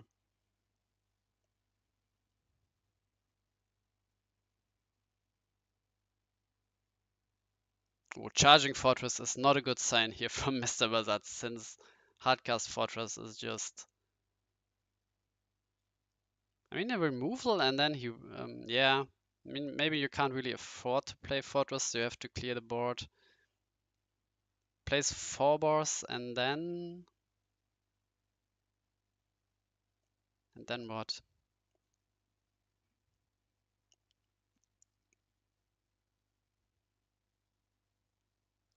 Into swap and then swap your Sky Sword.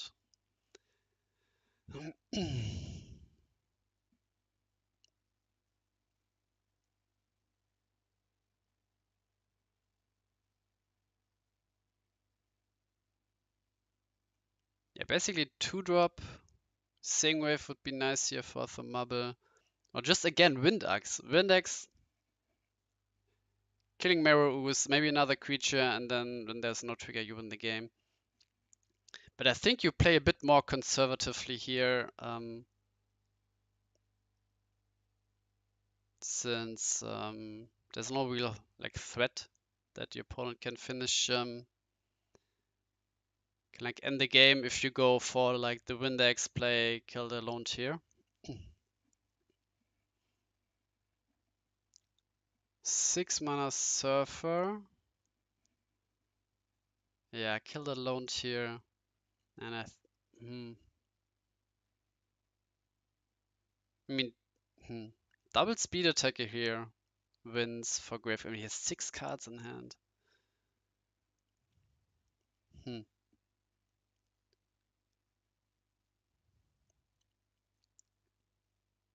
Meanwhile, Daxon are thinking for a really long time here.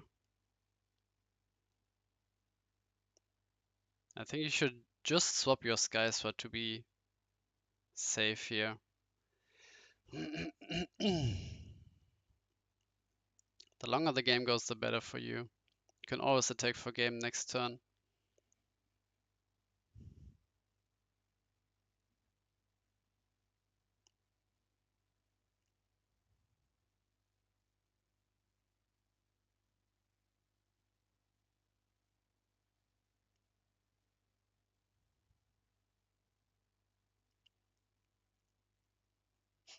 Yeah, and Mr. Bazat needs... He needs to remove a creature. And just the pit is also game losing.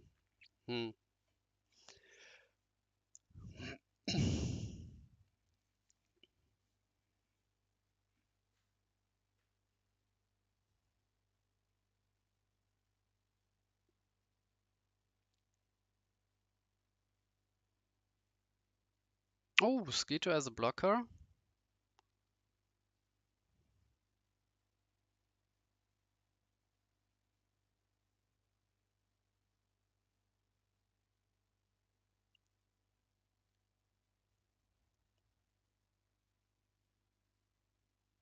Holker's here, then Marous comes back down.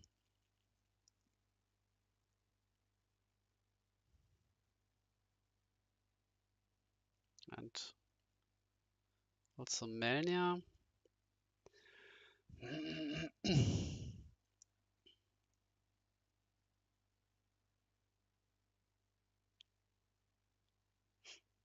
Yeah, basically same situation as last turn.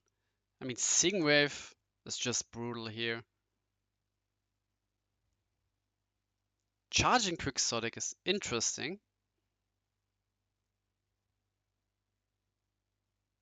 Does he have Sing Wave? 6 mana Surfer, bounce, and now you could go for game. I mean, you have to go for game because the opponent is just threatening lethal. And no shield trigger here. I basically one shield trigger and yeah, not this one.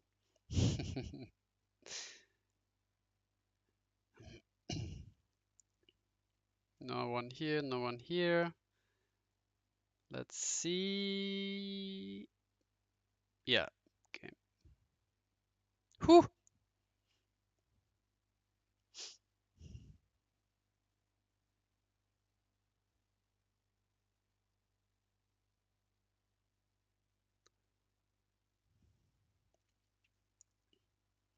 So meanwhile, Darksigner in the same situation he was last turn. Do you go for game or not? Charging Ball Meteors.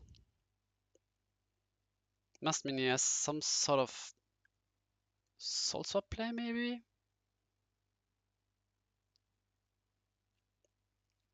I mean, he definitely needed the mana, otherwise he wouldn't charge the Balminius.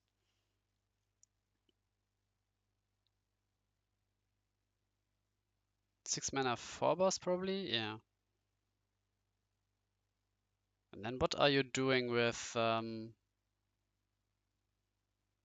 swaps? Yeah, and then you get a bunch of Sky Swords here. Yeah. There is no way. There is no way.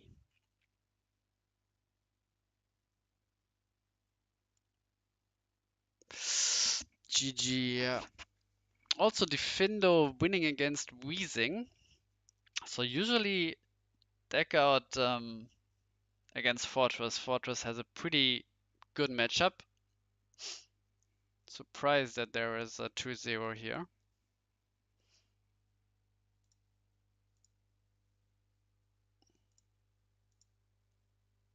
Yeah, it's a pretty easy game here for Darksigner. As I said, he was definitely happy that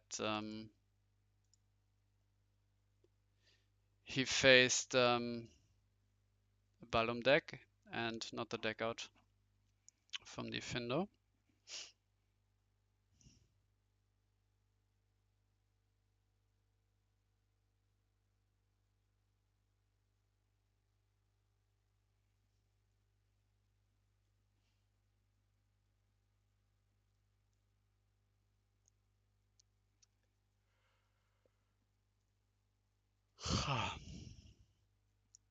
No turn 2 play here from Famable is pretty bad.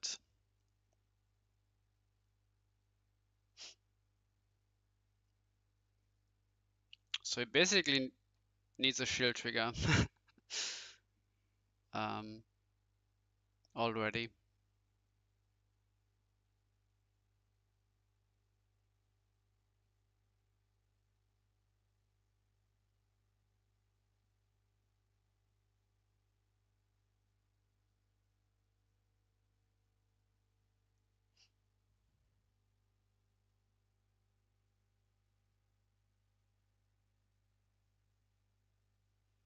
Yeah, last game we saw Jagalza being pretty good at ending the game with the speed attacker Gonta and oh no, speed attacker Surfer, I believe it was. So yeah, definitely I think an effect that if it survives one turn, you, it gives like all your other stuff you play also speed attacker, which is relevant. You are playing some cards that get you more cards in hand with the Lucky Ball when you already have broken some shields and Hulkers and so on. So Lucky Ball and Jagalza make sure, or Jagalza makes sure the opponent is below 3 cards in the shield and no mana charge? Did I see that right? Ooh, now the Mubble has first ever shield and now Launcher dies. Launcher dies. And suddenly I prefer the Mubble's spot. Holy moly. What was like again the sequence of not charging mana, just play a lone tier and then get blown out by the Surfer. And now the Mubble is just like in the driver's seat now.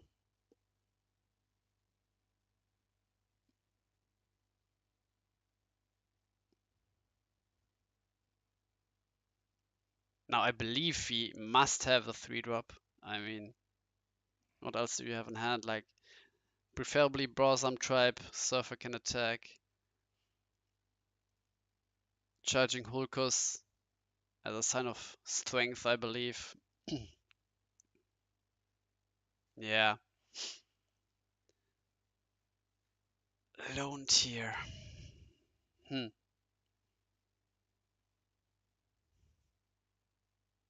Hmm, hmm, hmm.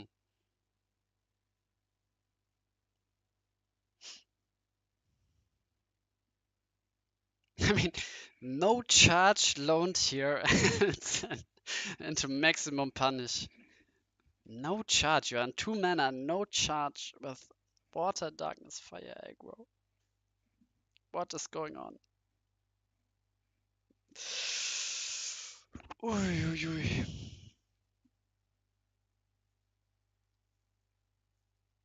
Ui, ui, ui.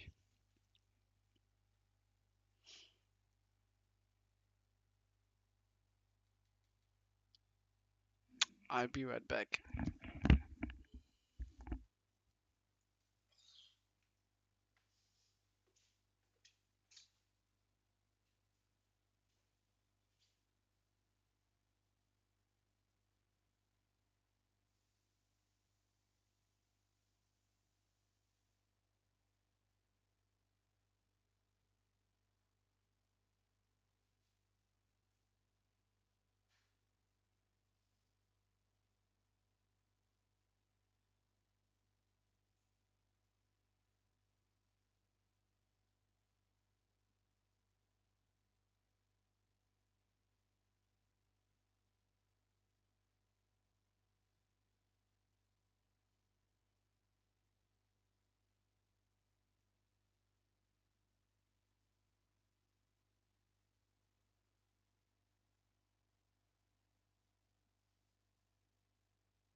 Alright.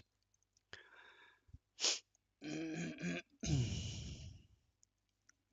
mean, again, no charge until when you are playing like Seeing Wave. Like, what are you doing? Like, Seeing Wave is so good in this situation, and you basically can't play it because you've forgotten. I mean, you didn't forget, but you didn't charge turn 2. Turn 3. Like, what?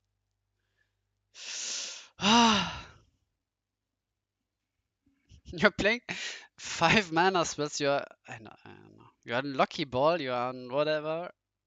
You're getting so many cards because you're also playing against an aggro opponent, and you don't charge. When on 2 mana. What? Uh,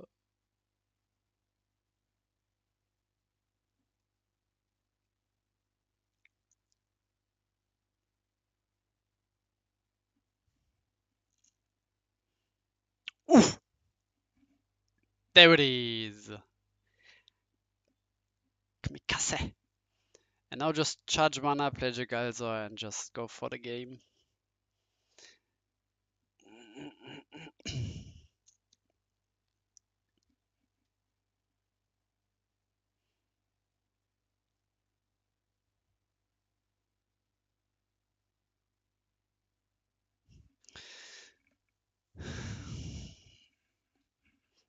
And you are playing Snake Attack, so I don't know.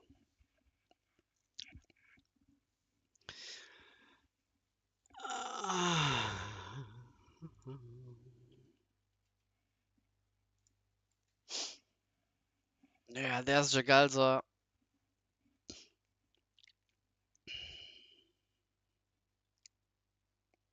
GG. Unless there is Magma Rex. Let's see. Magma Rex? Magma Rex? Anyone? No.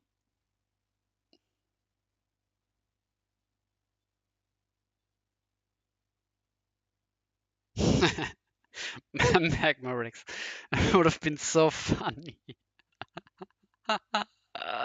If and then just bounce the Jagalzor and then it would have been so sad. Mm.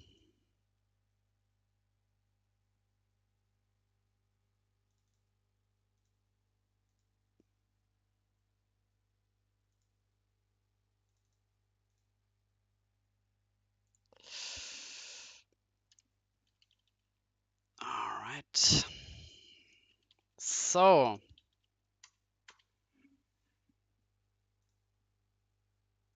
finals final. Darkseid versus Thumble.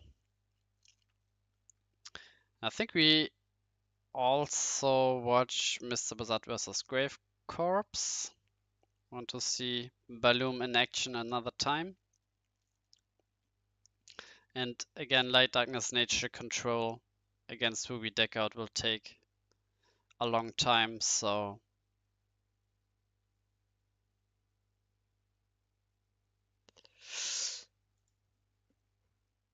you can watch them after.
Oh, there's a rematch?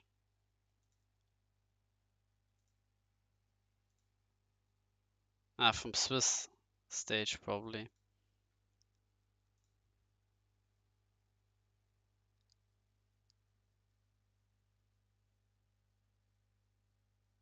Ah, and there Mr. Bazat won 2-1 in Swiss.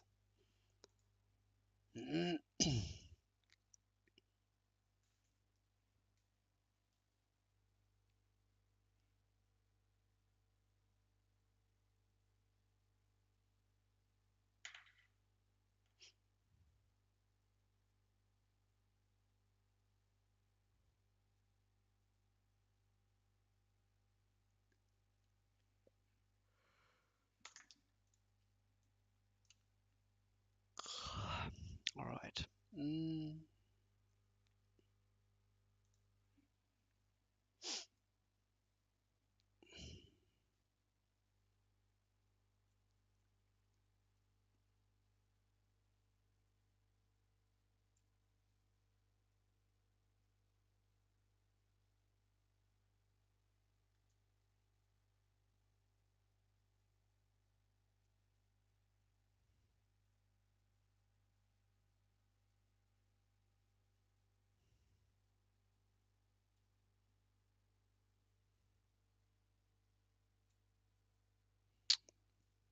No turn 2 drop from Grave Corpse. Interesting, interesting. He's playing so many 2-drops and bombers. So maybe he must have like Lone Tier in hand. Can't play it. No Jewel Spider, no maybe no water for Melnia, but if you have Melnia in hand and no water, I guess you charge it turn 1. In case you top deck another Melnia. Yeah, also pretty good charge here since Benzo you don't really want to play it against aggro.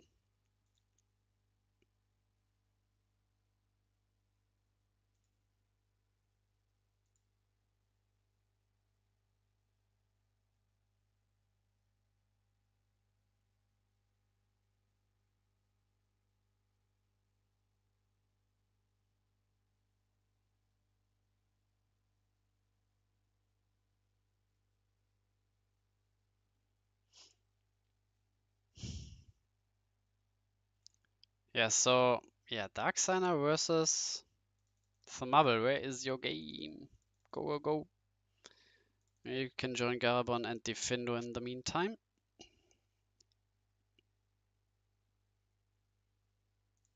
Bazat basically thinking, do I play Benzo or not? But it's not a May. When you put this in the battle zone, choose one of your shields, put it into your hand. But it can trade into hookers. So if you only have Benzo, then play it.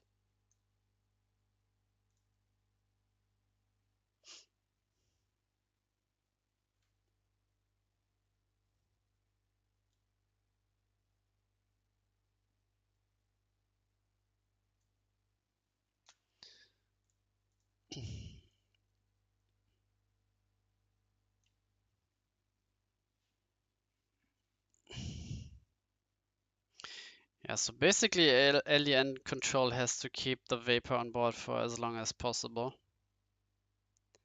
And Ruby needs to snare the Vapors so it doesn't come back from the graveyard. And now the final should be placed at played at the same time. But I don't know, there is no room open yet.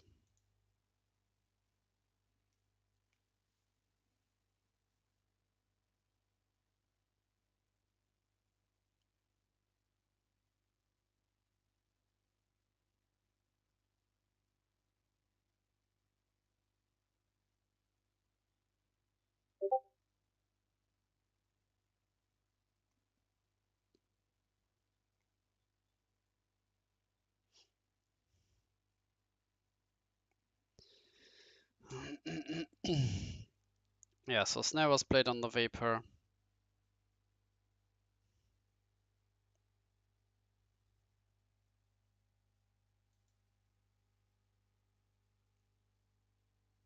Petova and Guardian, yeah, so Urias doesn't die to Blizzard, Volcano, and so on.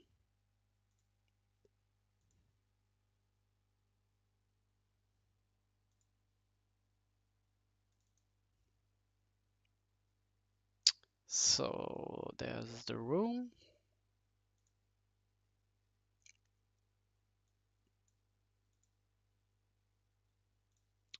So let's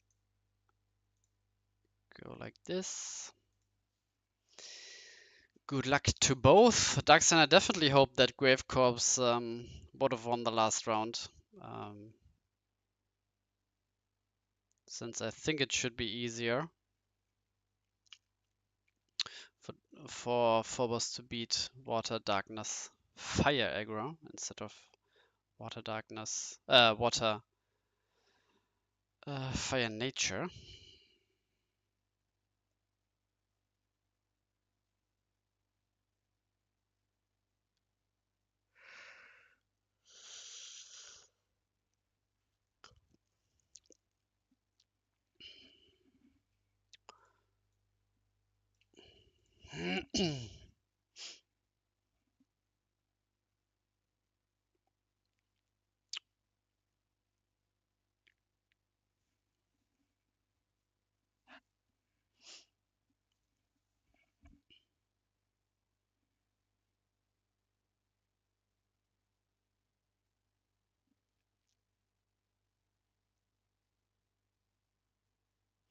I definitely like the lone tier as like a 2-off maybe. Exactly for this situation where you can play like Holkers and then 1-drop.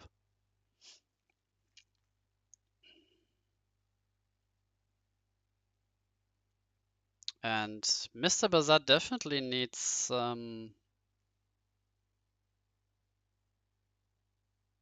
again a shield trigger here. Also Bellum is pretty good, except yeah, there are so many also darkness creatures here. Gajira Boot is good to possibly snipe like Spiral Gate, Loco, or Surfer. And again, Terror Hunter is good to take over all those 2k stuff.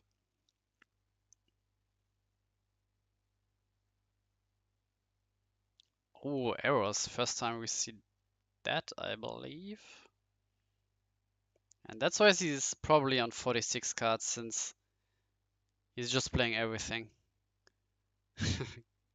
Can't decide what's like better, and then just play all of it. Ooh, snake attack here.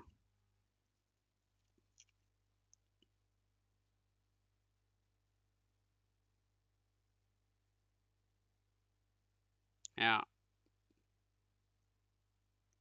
So there's a pit. Let's see. And a fairy life. And you're still in a tough spot. And Thumubble missing turn 2 play again. Unfortunate.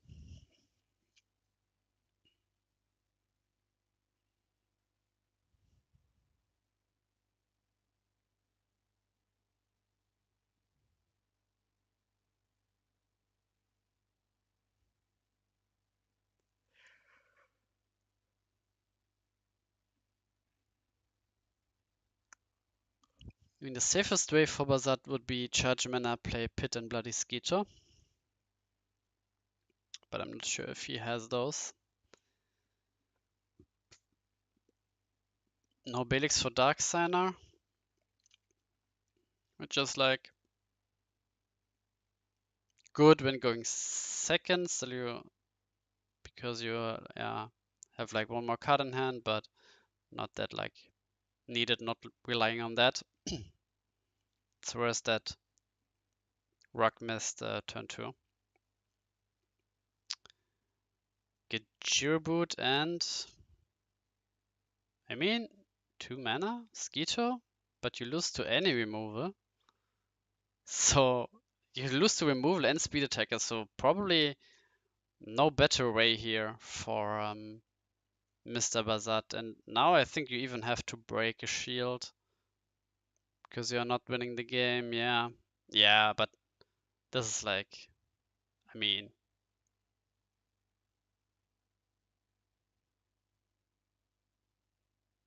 we see the arrows, we saw Spiral Gate, we saw Surfer, we saw uh, Rikaboo Speed Attacker, we saw Magnus Speed Attacker, everything wins here. But Grave Corpse not playing something middly is good news here for Mr. Bazat. Meanwhile, the Mubble is on water nature on a water nature mission.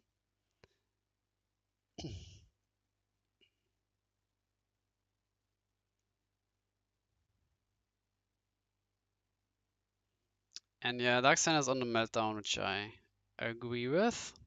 Pretty good card here against Rock Aggro.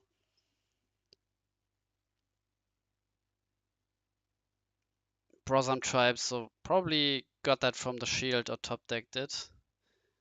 And now not passing means he thinks about Belix? No. Okay.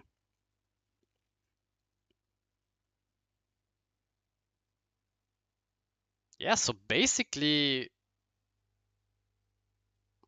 next turn Photosite can evolve into Bellum and then Bellum Double Break and get Geoboot game. Really surprised that there is nothing here from Grave Corpse to deal with the Skeeter. And first fire mana here with the Kamikaze. Let's see if he has. Ooh, Ancient Horn. And Unicorn Fish.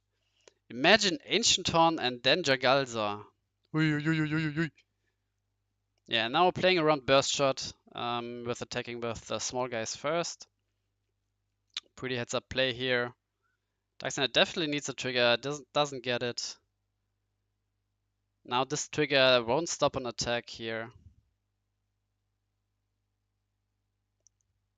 Yeah, this was like one thing. Yeah, Burst Shot here is still pretty good.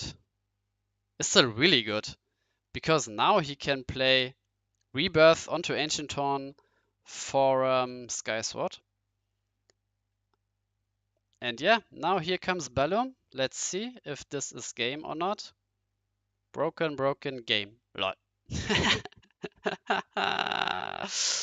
And Mr. Bazat with the bad manners writing ha ha ha in the chat.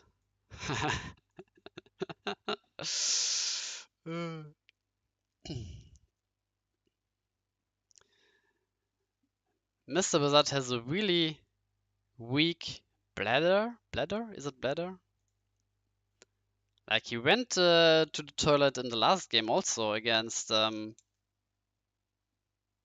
or was it the game before? Like can't hold his pee for like 1 hour.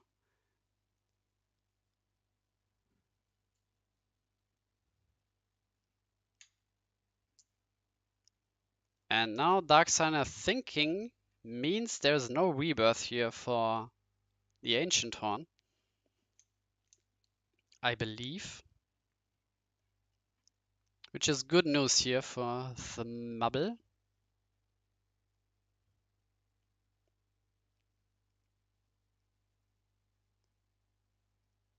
Oh, there is.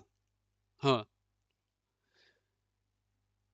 Thinking about what to charge then for mana. Now the Mubble needs to top deck something like Lucky Ball. Lucky Ball would be the best draw. Maybe Jagalzor. Yeah, Jagalzor, Lucky Ball. I mean, even something like Hulkus and Magnus, for example, would be good. Ah,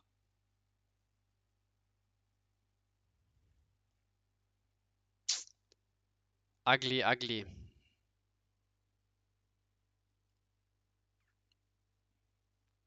Yeah, this burst shot. Oh, now pit into. Ay, ay, ay, ay, ay, ay, ay. Yeah, this burst shot saved Dark Signer. Otherwise, this would have been game. Even with like turn 2 miss here from Rock.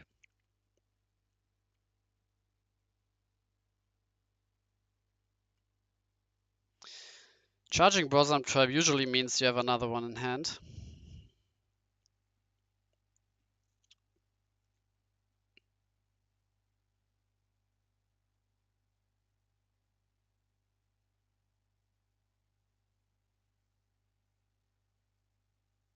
Yeah, no swap for Fortress.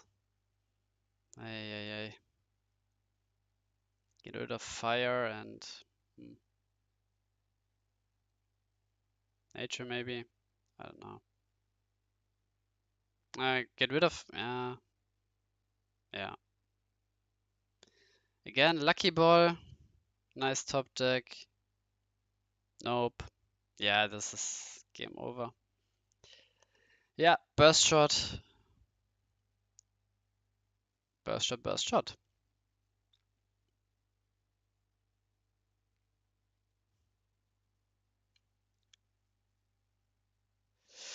Tapping 2 mana, untapping 2 mana. Yeah, 1, 2.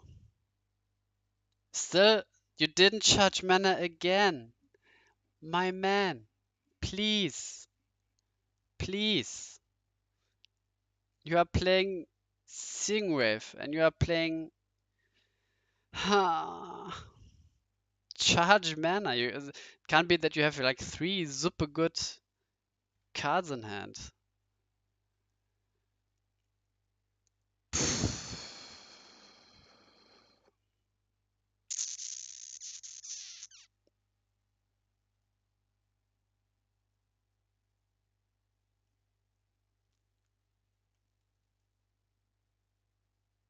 Yeah, no Slash Charger comes down from Dark Center.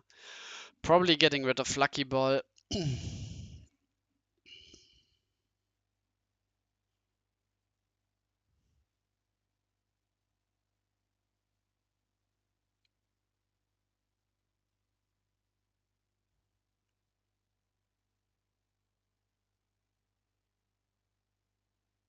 This is like, I think an easy block here. I think I would block.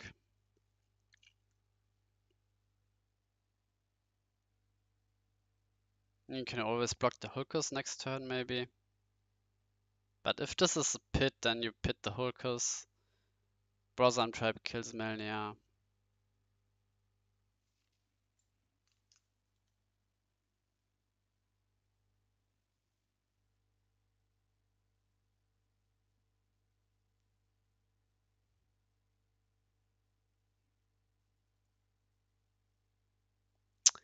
The score is 0-0 on both. On the left side.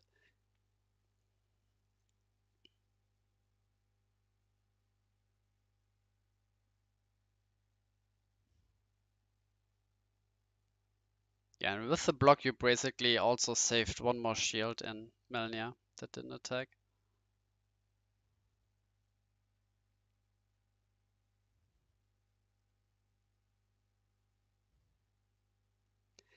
Yeah, and this is why Fortress is so good. You can do something like proactive in Phobos. Like soul swapping, I don't know, a Phobos back and forth, you have like 6 cards or 6 spells in hand which all do nothing. And here, yeah, Fortress just like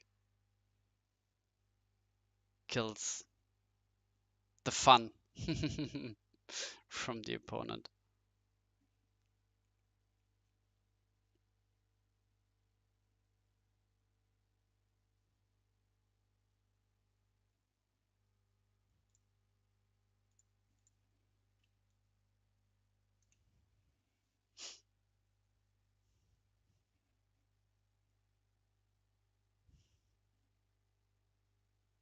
Now let's see if Thumabok has a turn 2 play and can dodge Burst Shot.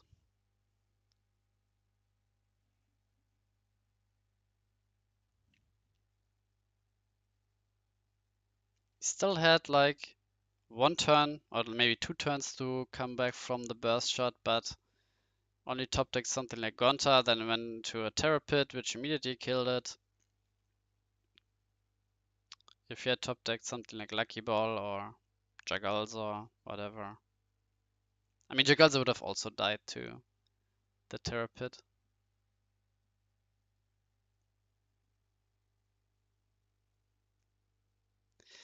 Yes, 1, 2, 3. 3 mana. 1, 2, 3.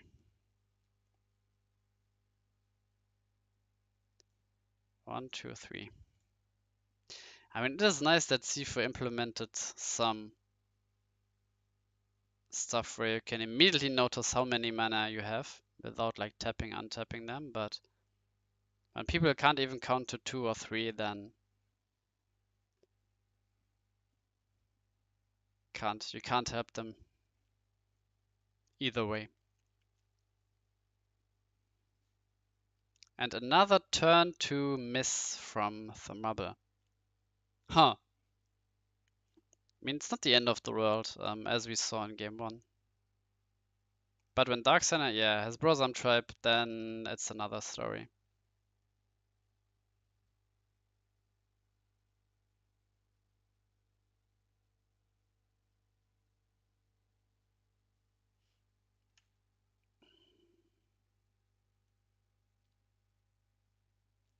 I think you let...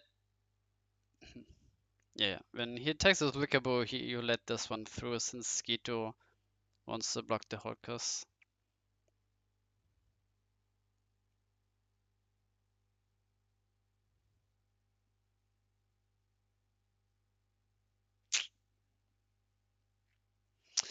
Yeah, and also turn 4, just Brosam Tribe, no 2-drop follow-up. Oi, oi, oi. Not a good opening here. Again.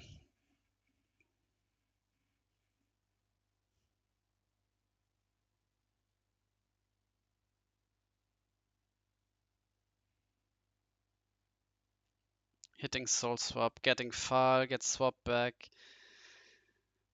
I mean, this looks over already.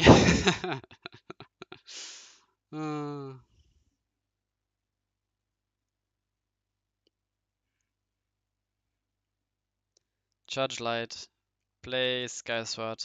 Oi, oi, oi, ah, ah.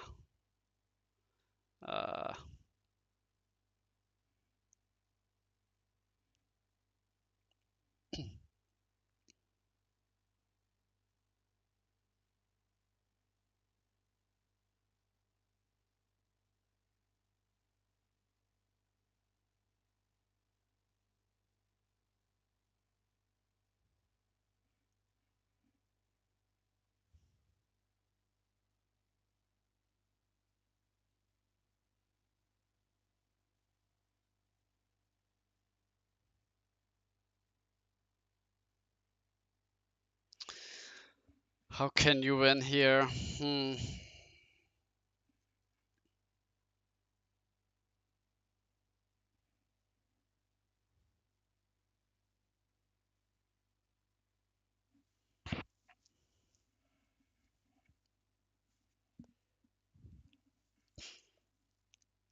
Meanwhile, on the right side, Mr. Bizarre can, I think, afford to play Gajira Boot here. Opponent not pressuring him that much.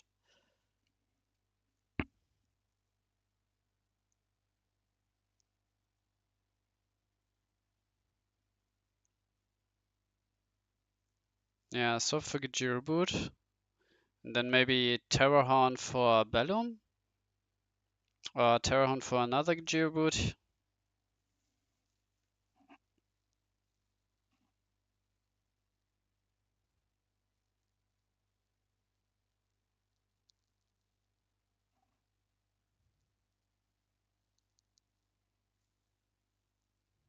Yeah, Thumable doing everything to...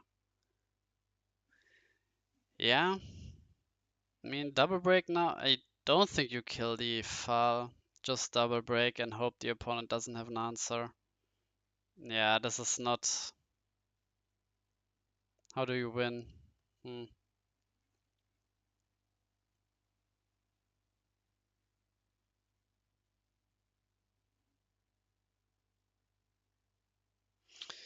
Now, do you search Bellum or I think you search Gajiro Boot here from Mr. Bazat's side, since like a bounce onto Gajiro Boot and your Bellum is also stranded in hand.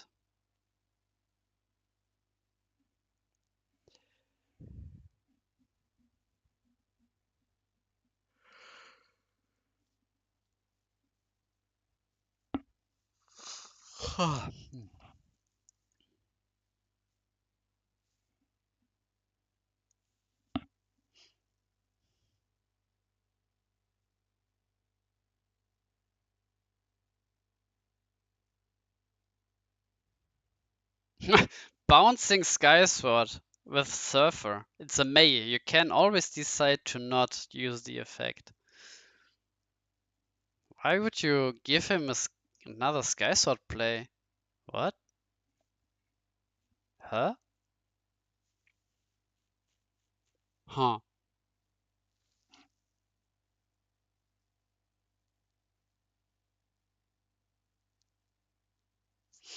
And now it's interesting here from Mr. Bazat's side because he knows what's in the shield since he searches like with Terrahan. So if he knows there is a shield trigger, he can decide to not trade Brosam Tribe into Rikaboo.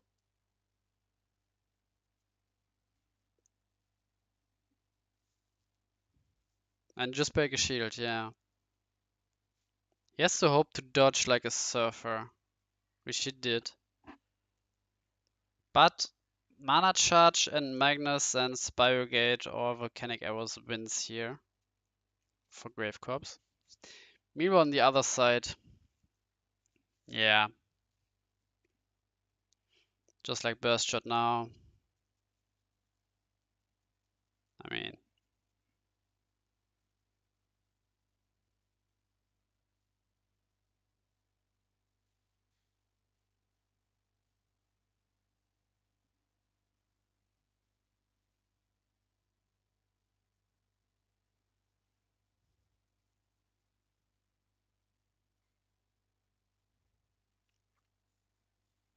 yeah, so with this play, Mr. Bazat basically says I have a defensive trigger in the shield, either a Terror Pit or a Soul Swap.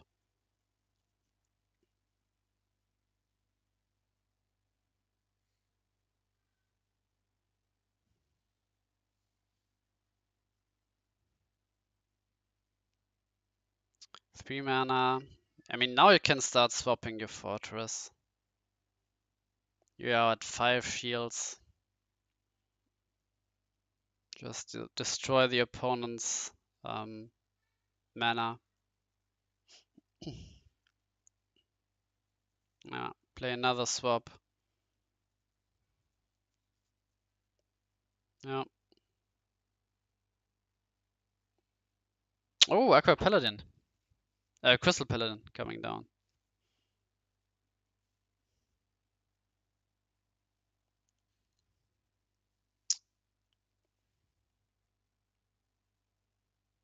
But yeah, the way Mr. Wizard played was like I have, as I said, a defensive shield trigger here. So this should be game losing display for, yeah, there's the swap.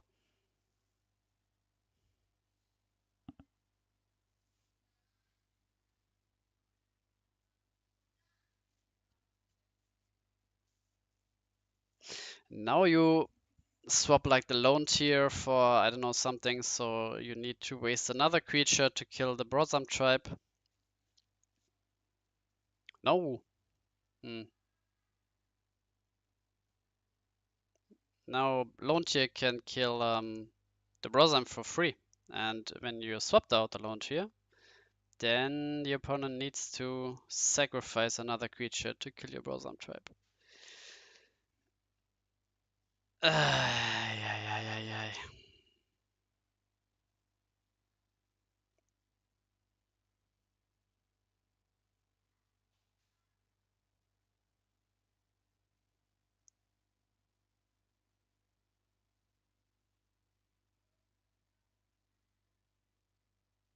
I mean, Mr. Wizard can even decide to charge a mana and play Bellum, kill the lone tier.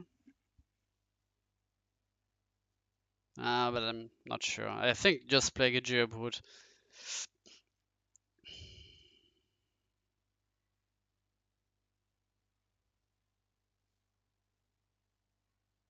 I mean, you can even go like Soul Swap, Gajira Brute for Gajira Brute, and then play Gajira Brute, and then it's guaranteed game. Yeah, which he does.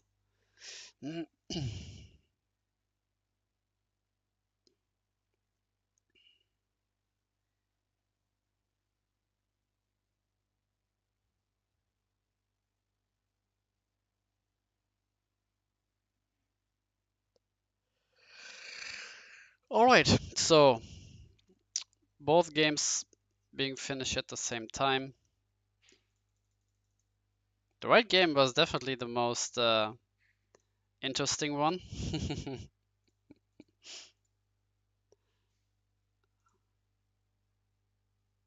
So 2-0, 2-0. Congratulations for winning another time, Dark Signer. Let's quickly go on to the last game here. Just still open Garabon against Difindo.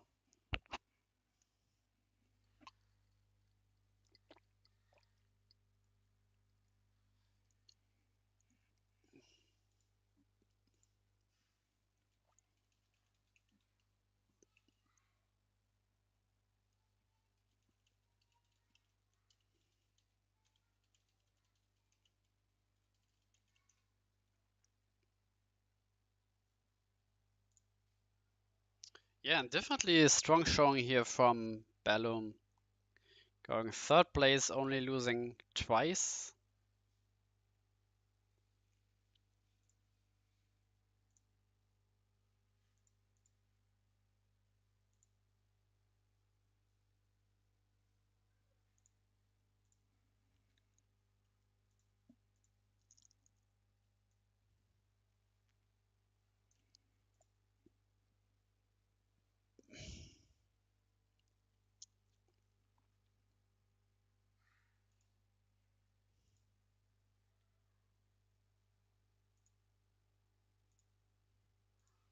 So I think a Scarabon on 3 Vapors, 1 Vapor here, 1 Vapor here, and 1 here. Maybe. And what do you even slash? Do you like slash the slash?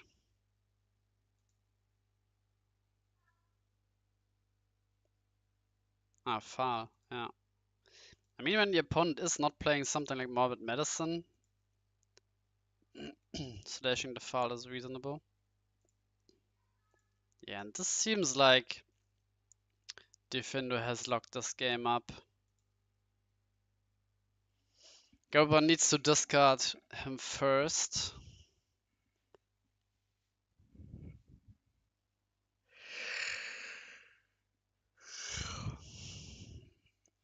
Before I can play anything else.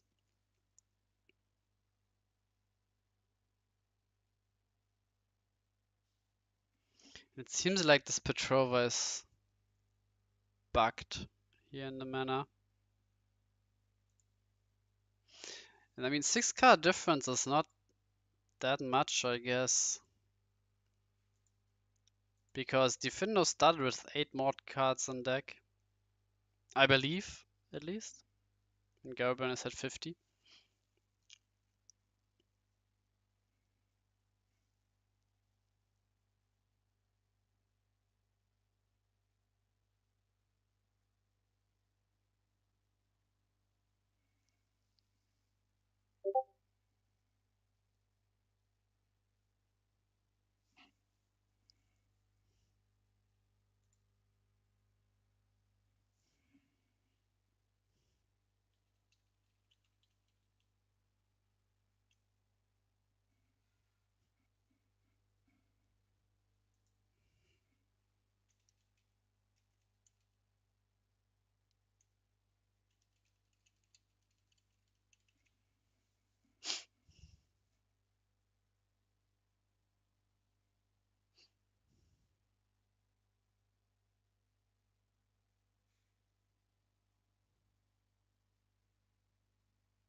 Okay, so it's 1-0 here for Defender. I mean, the logic into Slash is always pretty interesting because you basically lose 1 card of your own to slash 1 card of the opponent. So it's basically both players go down 1 more card. And I mean, you slash 1 more like impactful card from the opponent, but also your own slash charger top deck would be impactful. So yeah, it's always funny to me. But yeah, getting rid of Lost Soul is pretty good here.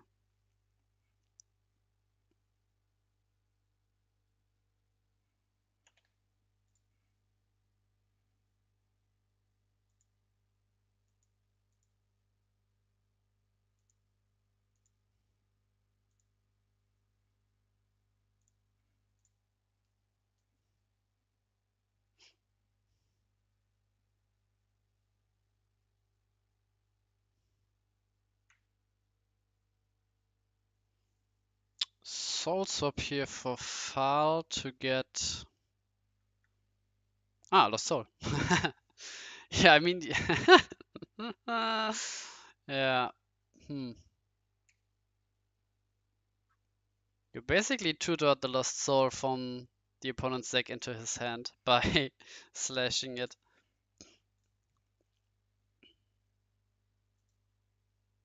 Now it's only 4 card difference. And with another Logic Cube here. Yeah, getting really close. And the opponent still has... no, wrong graveyard.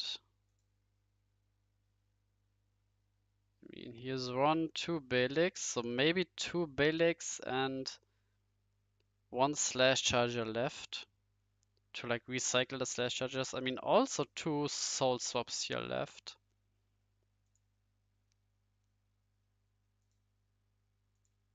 Maybe Defender is on something like Future Slash.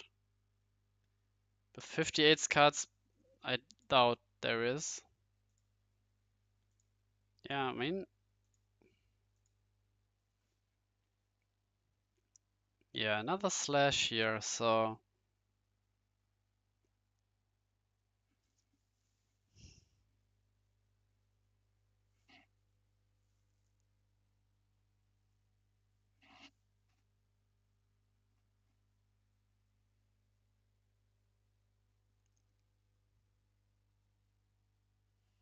Discarding Blizzard of Spears. Hmm.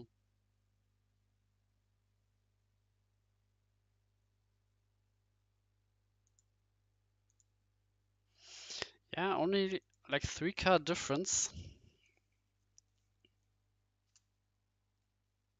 Oh, I don't think you should draw. I think your win condition was deck out, but maybe not. I mean, now we are basically committed to win the game by attacking. And you slash Blizzard earlier so you can develop a board. Lower Giga helps against the Baza. Baza draws you 2 cards. But then you would need like Petrova onto Guardian.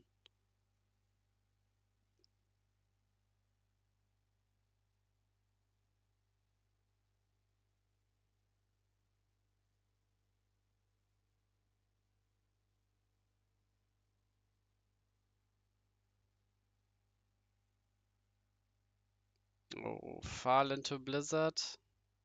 No, just straight up Blizzard. Yeah, I'm thinking now you lose. Now deck out is not an option. I think you can't rebuild here.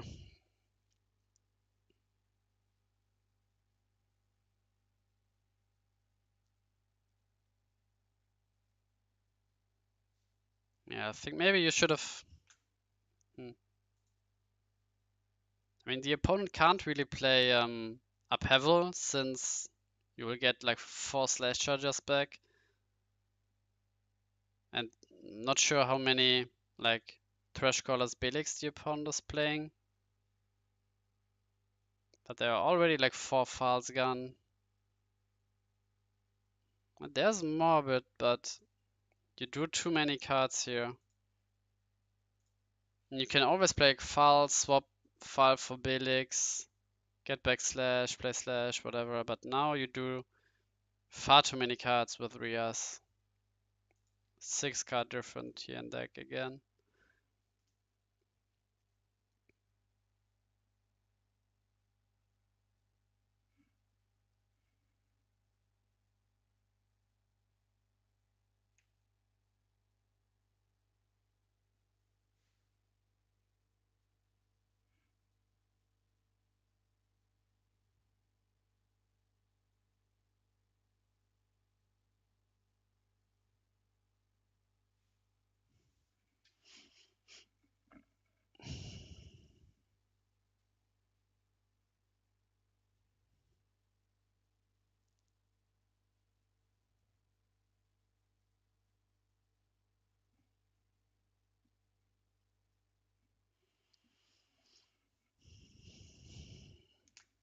But maybe you can rebuild when you play like Lost Soul and then Morbid and Fal cycle themselves. You get Petrova back, Petrova on Guardian. Like when Baza kills Fal, you play Morbid on Fal and I don't know, Petrova and so on. Still have like 1 Fal left in hand. Yeah, maybe there's still time. Maybe.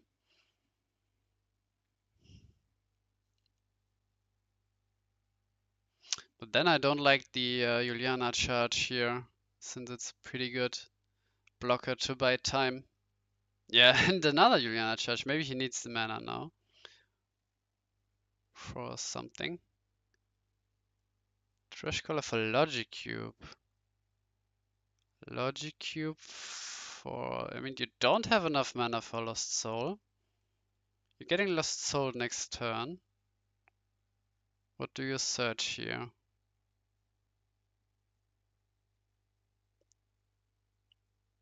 I think I would have just like... I mean, Clamp. What does Clamp do? The opponent has Morbid and Fall in hand. He just discards the other 2 cards. Yeah. Huh.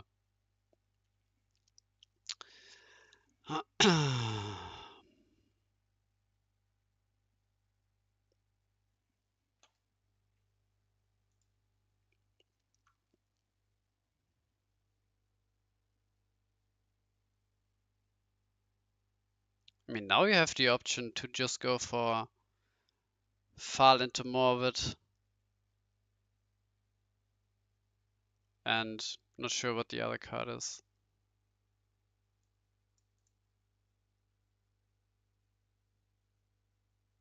And you have 12 mana, so you can play Lost Soul and Fall. So I think this is the play.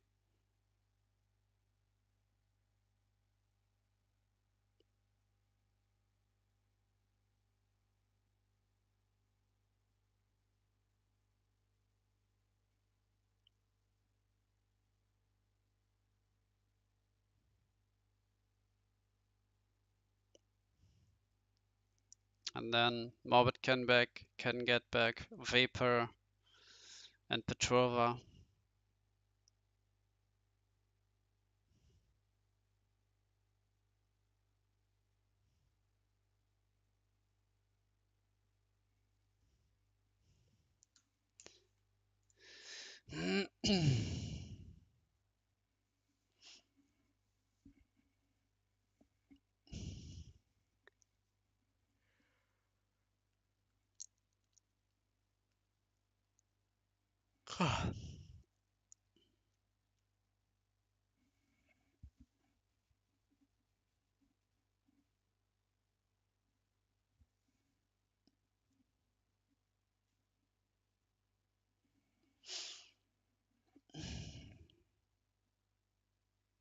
I mean, you have to get back Morbid, right? I mean,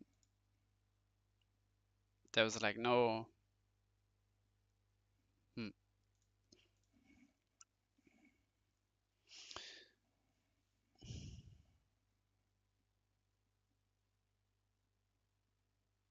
You basically want to kill your own Falls. Maybe there's an idea to attack with Fall, but then the opponent wouldn't block. But at some point he has to block. So Fall is in the graveyard, you can get it back with Morbid. Get back like Fall and then something other. Play Fall for the Morbid again and so on and so forth.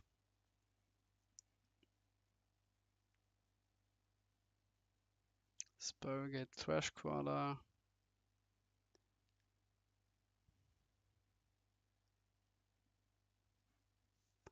Thrashcrawler slash, play slash.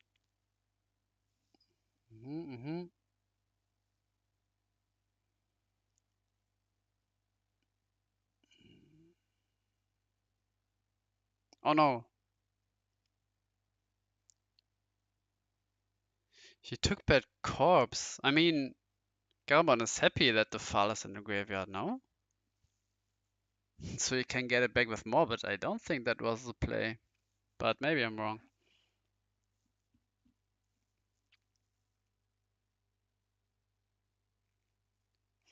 So what you do is you basically save the Morbid until the opponent is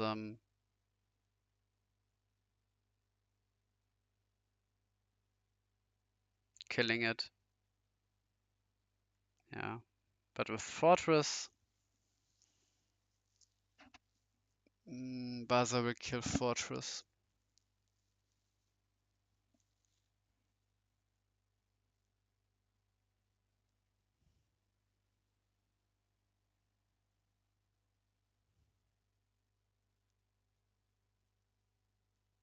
I mean, you have to attack at some point, and I think I would have liked the Falls to attack since you wanted in the graveyard.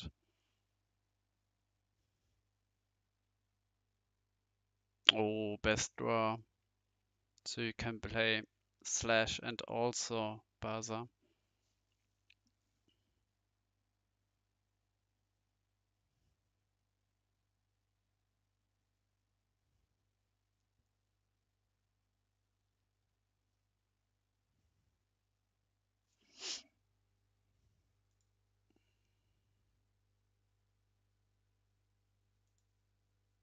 Yeah, no swap anymore. It's pretty bad since you wanted to swap your Fall for Morbid. And no Baza play on Fortress. Hmm.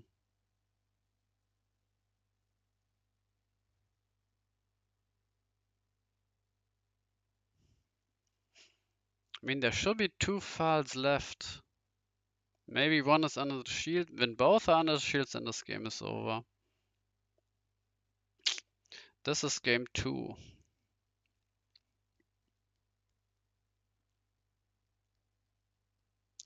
But it looks like Defendo is maybe winning this game. Then it's 2-0.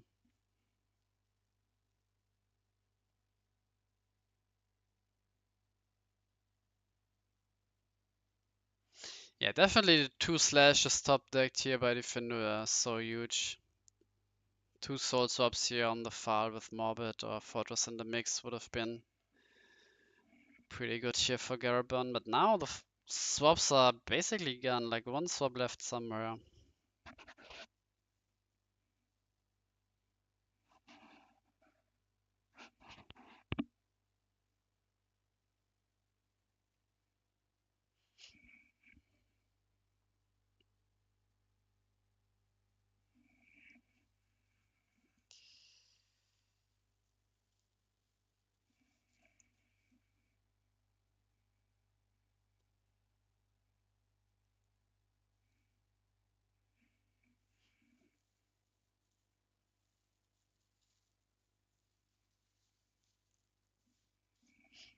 Definitely need like Fal or don't see how you win the game otherwise.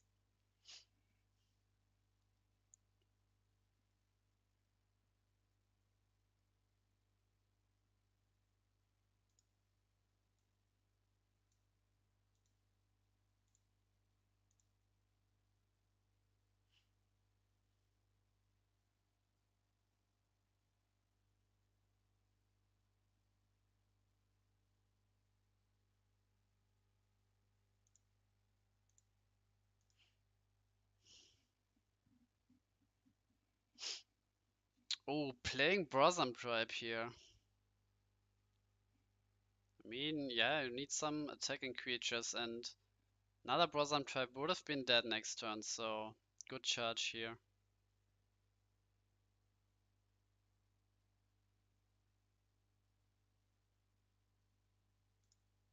But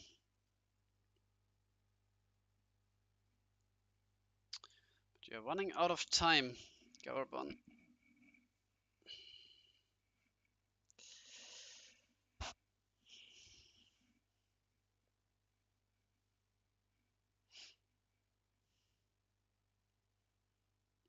And yeah,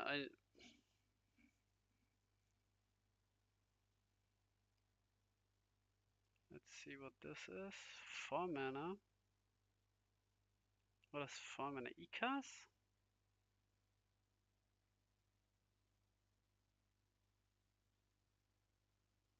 But no light mana being tapped. Camellia then probably.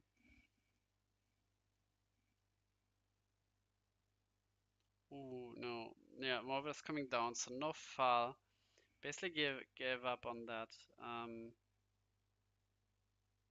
Another good charge here. And now I think he needs to go in, yeah.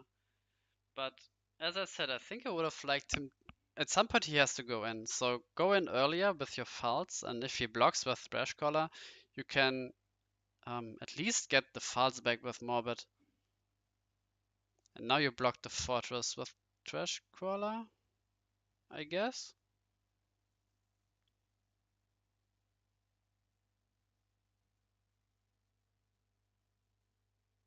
Yes.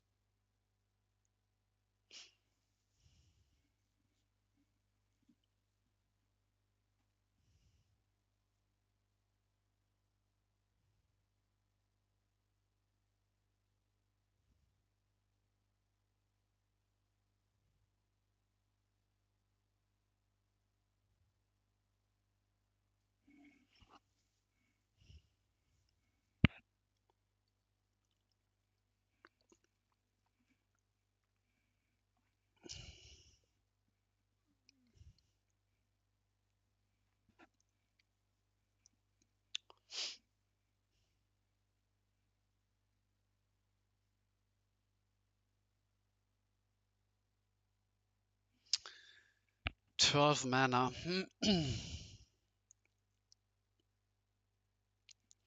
Volcano Charger into Baza would be nice.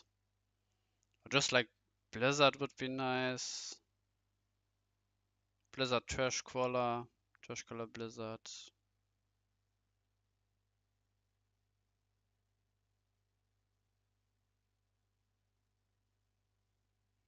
Trash Crawler Slash Charger and then Terror Pit.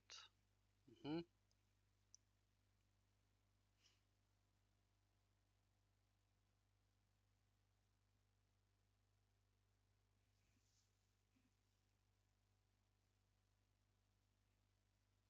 Oh, yeah.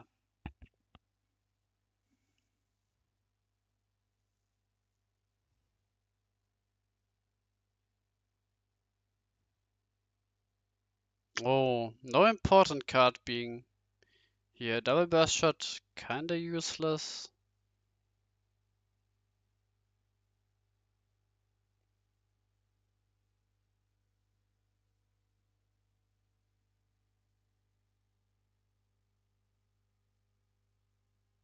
Hmm. Alright, so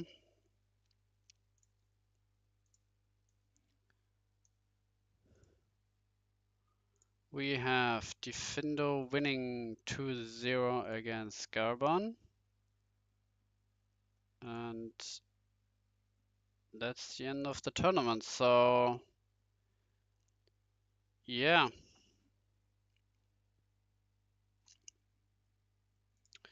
Maybe we can. It's not so bad.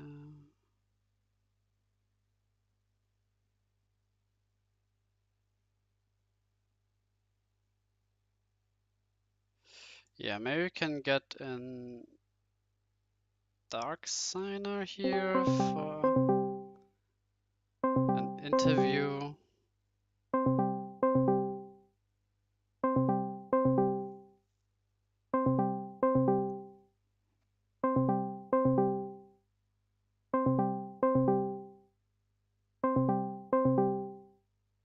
Hmm. Okay. Um. No response. So yeah, well, what do we take from this tournament? I think Darkness Nature Balloon was like the most surprising one, finishing third here, going 6-2 overall, and then Thermal with a pretty good showing. I think this was his second IDC tournament, so already finishing second is huge. Water Darkness Fire. Aggro also surprising that it got that far. I mean, he went 3-2 and then went 1-2, which is like a record of 4-4, which is, yeah, not that great. So, yeah, that's what you expect with like 46 cards for the Darkness Fire. Yeah, FN Rush can lose to some triggers. Yeah, let's try the call again.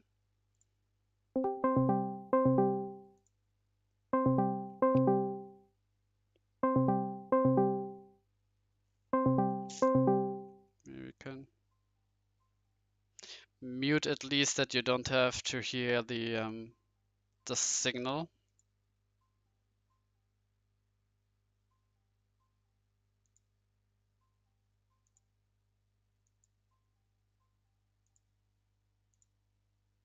Hello guys, it's Darksigner here. All right, finally. Nice, nice. So, congratulations on your fifth win.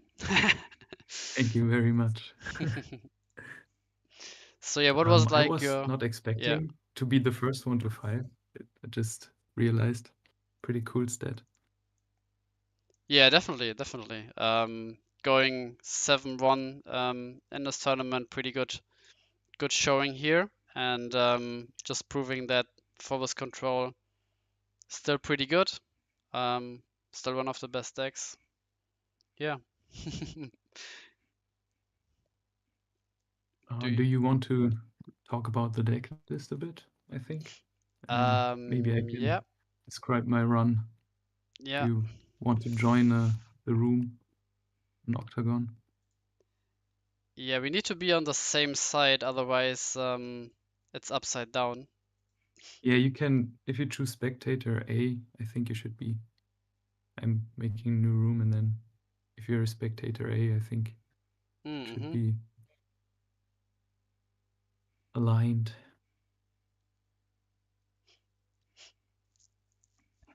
Yeah, definitely some. Of course, against aggro, some trigger needs to be needed. The burst shot against the Yeah, marble right on time.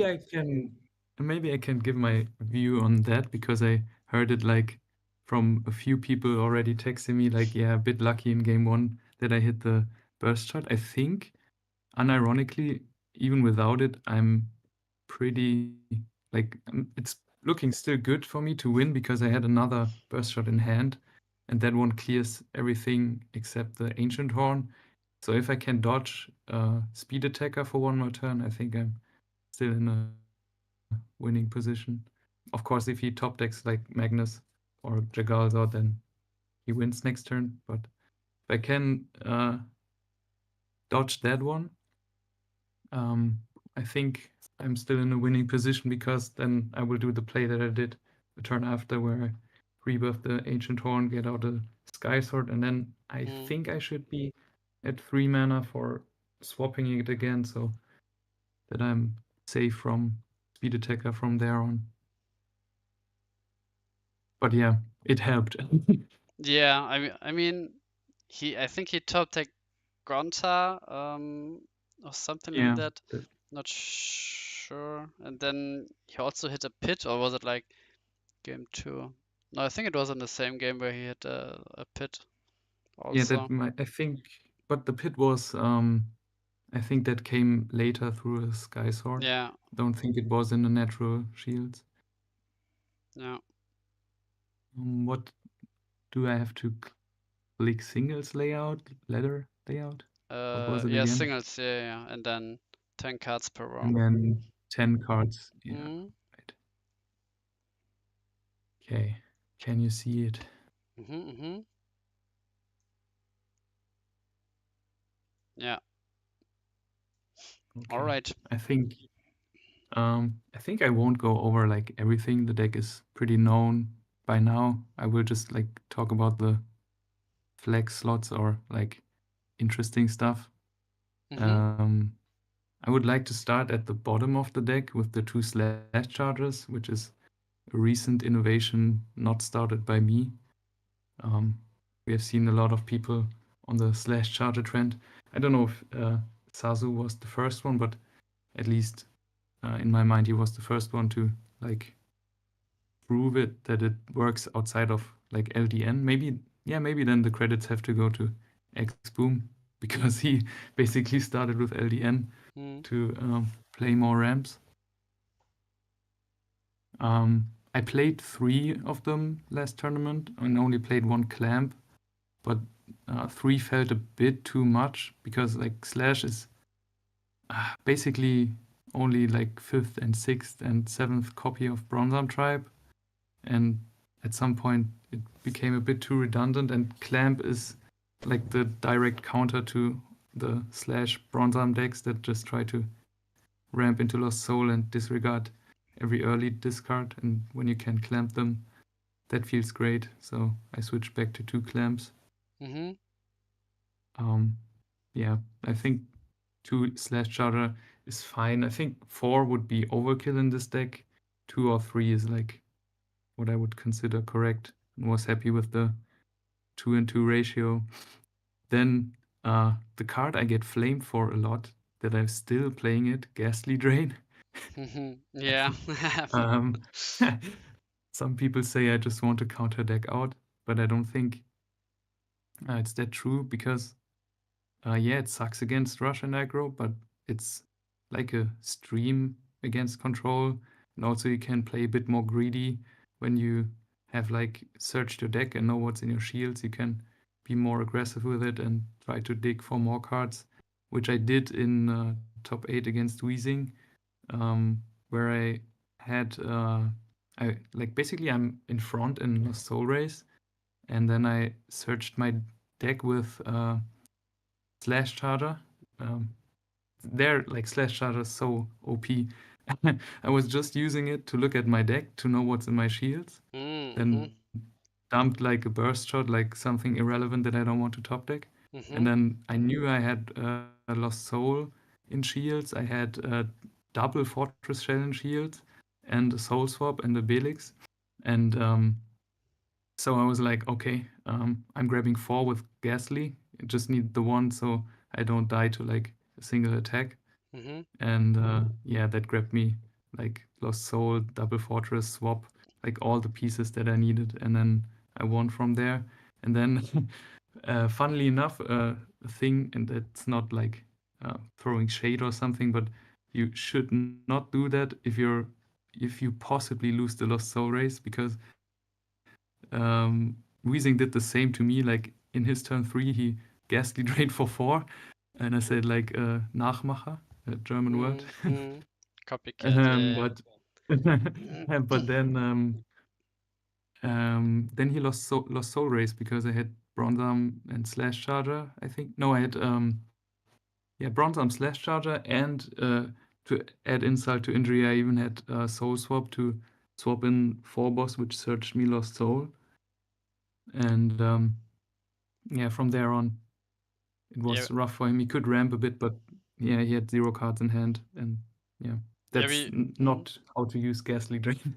yeah, we caught that on stream where you basically had like Phobos attacking the last shield, and you basically had to remove every creature from then, and then you had something like Fortress killing his only nature and light mana, so he couldn't play Skysword, and then it was just over. Yeah, yeah. And Yeah, I heard uh, you say something. I had stream like off for my games because I don't want any distraction. And I joined after the match and saw something about like why bounce my card or something, bounce your own surfer for removal. And yeah, I think there he could have maybe survived a bit more, but like the the game was decided by the ghastly drain from him and me winning Lost Soul Race. So I think it's a card you need to use only if you like are sure you don't get turbo rammed into Lost Soul. yeah, yeah, and the information gained from slash charger and even deciding to slash your own deck is pretty interesting. And just the information, like I think I realized it like also playing classic or 5 where slash charger is at 1, but just as one slash charger and there are a lot of cards being at 1, and then you see them in the opponent's deck, and then you know they can't be like, I don't know, in the hand or in the shield and something like that. This Mm. information given is so huge, and I think this is like a really like underrated effect. Most people talk about like, yeah, you are not like a deck out deck or you're playing slash charger, but just like being like a better fairy life being hard cast is like really strong Yeah, here. Yeah, and yeah.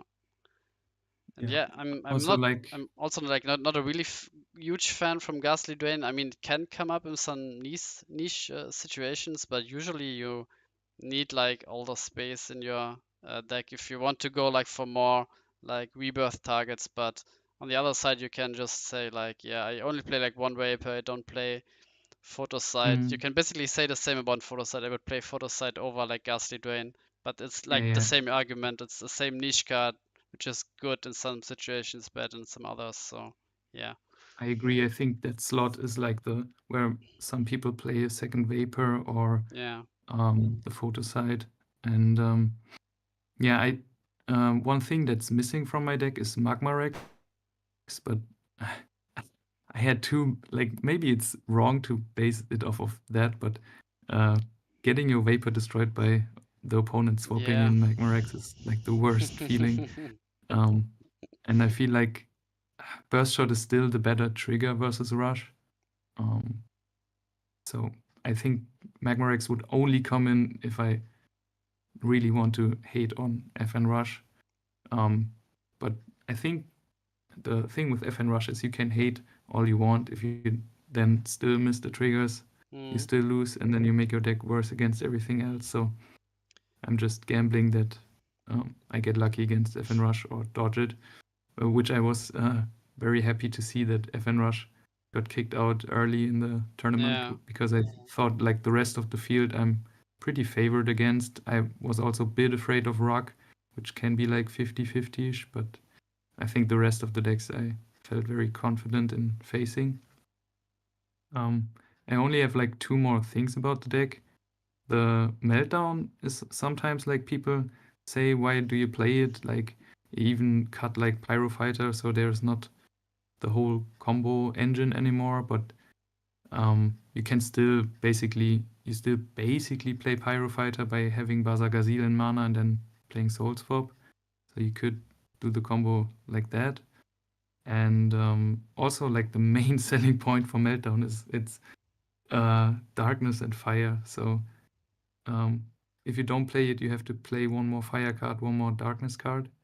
Oh. Um, so I save one deck slot and I use that deck slot to play a second Fortress Shell because I played one in my earlier versions and I just wanted to go a bit more like greedy, win the control mirror match even more. And I think that helped because it ensures there should be at least one in deck. Like if the one is stuck in shields, it's weird to get to it through Ghastly Drain. With two, you basically always have one in rotation. That's all you need. Also, second, like top decking the second or searching the second can come up, Mm. and yeah, it's the main finisher of the deck these days. Yeah. Yeah. Definitely. Better than like the Cryptic Totem, or Yeah, I don't know yeah, what for you would sure. play if at a Dual Fang. I don't know. Yeah, Um. Yeah, I think it's pretty interesting to see like with this deck, but also with like the Fortress deck that um, some people um, who invented this deck like some years back, maybe not like quote unquote invented because we all know Tom Rogers invented everything, um, but at least brought them to like IDC, like Halfa with Fortress, and then you with Phobos in the early days, and then some other players are picking up the deck and are further like tweaking the deck, trying something out, establishing like Fortress, Rebirth, and Slash Charger in the deck again, being established, and yeah, then some other people tweaking the Fortress deck and so on. So with this community we have, it's pretty good that we have such a widespread like player base and people experimenting also with decks, playing it in a tournament, and then the OG players, quote unquote OG players, can pick the deck up from where it evolved to, and then yeah, further play it to their best. And yeah, I think this worked like pretty well for these two decks at least. Maybe also true for Hydro Hurricane. Um, yeah. True. yeah, Hydro also like went through a lot of like innovation and evolution, like yeah, quite literally an evolution in the Gigaside package. yeah, definitely. And then yeah, I think it's great to see. And then we also see like our tier list like evolving over the time. Like there was a time where Fortress Phobos were dropping down, Fortress became the best deck, and then people adjusted, the meta adjusted to the best deck in the format, and then suddenly Phobos rising back up. It's pretty fluent, and I like that for this format. It's not even after all those years. It's not that people are still like inventing new stuff, even if it's just like 2 3 card differences in one deck. Yeah, They are yeah. making a huge difference. There's still room for like some small optimization, and yeah, that's what keeps the game fresh. And also like it's a very matchup based game, so Yeah. also you need some luck. I won't deny that. I think my run when I can go over it real quick. Like round one, I won against Water Darkness aggro. Round two, I won against like grip control, like these colors, but with Mistrias instead of Phobos, Hmm. which I think is hugely in my favor due to the rebirth because like their stuff doesn't do something when it gets played. I can remove it and then my stuff does something when it gets played, so Hmm. it already did its job. Um, then round three, I lost against Lightwater Azonius. Hmm. Yeah, happens. He curved out really well, and I didn't see like early plays, and didn't have triggers, then stuff like that can also happen. Then I won a close one against Claude Hydro Hurricane, which is really that was a really fun matchup, I think. And it's cool Mm. that these like quote unquote old school matchups are still uh, relevant. And then round five, I won against Rob Aggro, that was in top eight as well. So from Swiss rounds, I think the hardest matchup was the Hydro Hurricane, and the rest was pretty good for me. And then top eight, I think I faced only good matchups aside from maybe the finals, but even the finals looked very, uh, like very good for me with some trigger luck. But I think like bracket luck is really real in this game. And then Yeah. yeah, you see top eight, I dodge FN Rush, I play Fortress, which this deck is built to beat. Balom is more of like a rogue deck. Yeah. And then, uh, yeah, you saw the finals with Rug. And then, yeah, if you Yeah. dodge your worst matchups, play against mostly good matchups, then uh, anything can win if it's like competent enough. I would say like the first two tiers of our tier list. Mm. Yeah. And Rock also like missed like turn two plays like both games, I believe, Yeah, started on yeah, turn yeah. three. I So also, yeah. yeah, I said that to Thmabel as well. We were chatting after the finals, and I said like the thing that, in my opinion, decided the games were like no to drop both games, and that's Yeah. rough as an aggro deck. Yeah. Maybe just like one last thing to talk about is like the one Blizzard of Spears, which is interesting. Could be like another burst shot, for example. But why do you play the Blizzard of Spears over like the fourth burst shot or something else? I think I held on to Mecha Dragon's Breath for a bit too long. Hmm. That was clearly that it needs to be like gone because uh, it's mostly just worse Blizzard or like only niche scenarios. It does something that Blizzard maybe could have done as well. Mm-hmm. Um, I like Blizzard just because some aggro decks just uh, don't really die to burst shot, and then you kind of need the Blizzard. Um, like if your opponent just Gonta beats down, plays Gonta beat down with like two Gontas, and then yeah, you're stuck with your burst shots, then you want the one Blizzard. Maybe get a swap out of shields for Phobos and search it. And Hmm. also like one niche thing, um, it kills your own files and Phobos, so you can Morbid Medicine them back. Hmm. So Okay. Yeah. uh, I had that come up where I needed to get stuff into my grave to start recycling it. But yeah, mostly just for like Gonta beatdown where burst shot doesn't help. Okay. Yeah. Yeah. I think um maybe in this spot, not sure how the mana is looking. I'm at least playing Volcano Charger, which is yeah, another Yeah, ramp, I but can see that. yeah, also like a lot of people are picking up the Mysterias without any like defense, like Pala or Petrova. Like you said, you played against like the Gwib version with only Mm. Rias. So when they go like Brosam, try Rias out, and maybe you also miss your ramp or whatever, this is helpful. Also against Vapor, it's helpful. Of course, you always have like your rebirth, but this requires you to like either go first or hit ramp while the opponent doesn't hit ramp. So yeah, maybe this is Yeah, I like think something in the future, but yeah, yeah. Volt can definitely be there. I I don't know if I would cut Blizzard for it. Um, I might want to say like maybe Clamp. You don't really need the second Clamp, but Mm, it's just like a meta call against slash controls. yeah, yeah, Um, yeah, tough to say. I definitely like. I think three burst shot is the bare minimum to have like yeah. some chance against FN Rush, and then the rebirth I just really like. I think um, this deck is like looking more like the rebirth toolbox deck that you Mm, brought back in the day, yeah, just with like full four burst like like basically mixing Phobos and that together, like saying I Yeah. want the pros of both. I want like some flexibility that the Rebirth toolbox gives me, and then Mm. also I just want the full search power that Phobos gives me. Yeah. Yeah. All right. Good. Then yeah, make sure you guys join our Discord server for the next tournament, which will start in May. We didn't like settle on a date yet. Maybe it's like on the 5th, maybe, or 4th. We will see. We have still a week until you guys can register, and we already have a lot of guys who registered for the next upcoming event.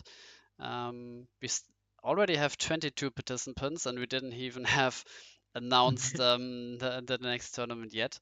And next one will be like a big one for us, the 50th Mhm. IDC tournament.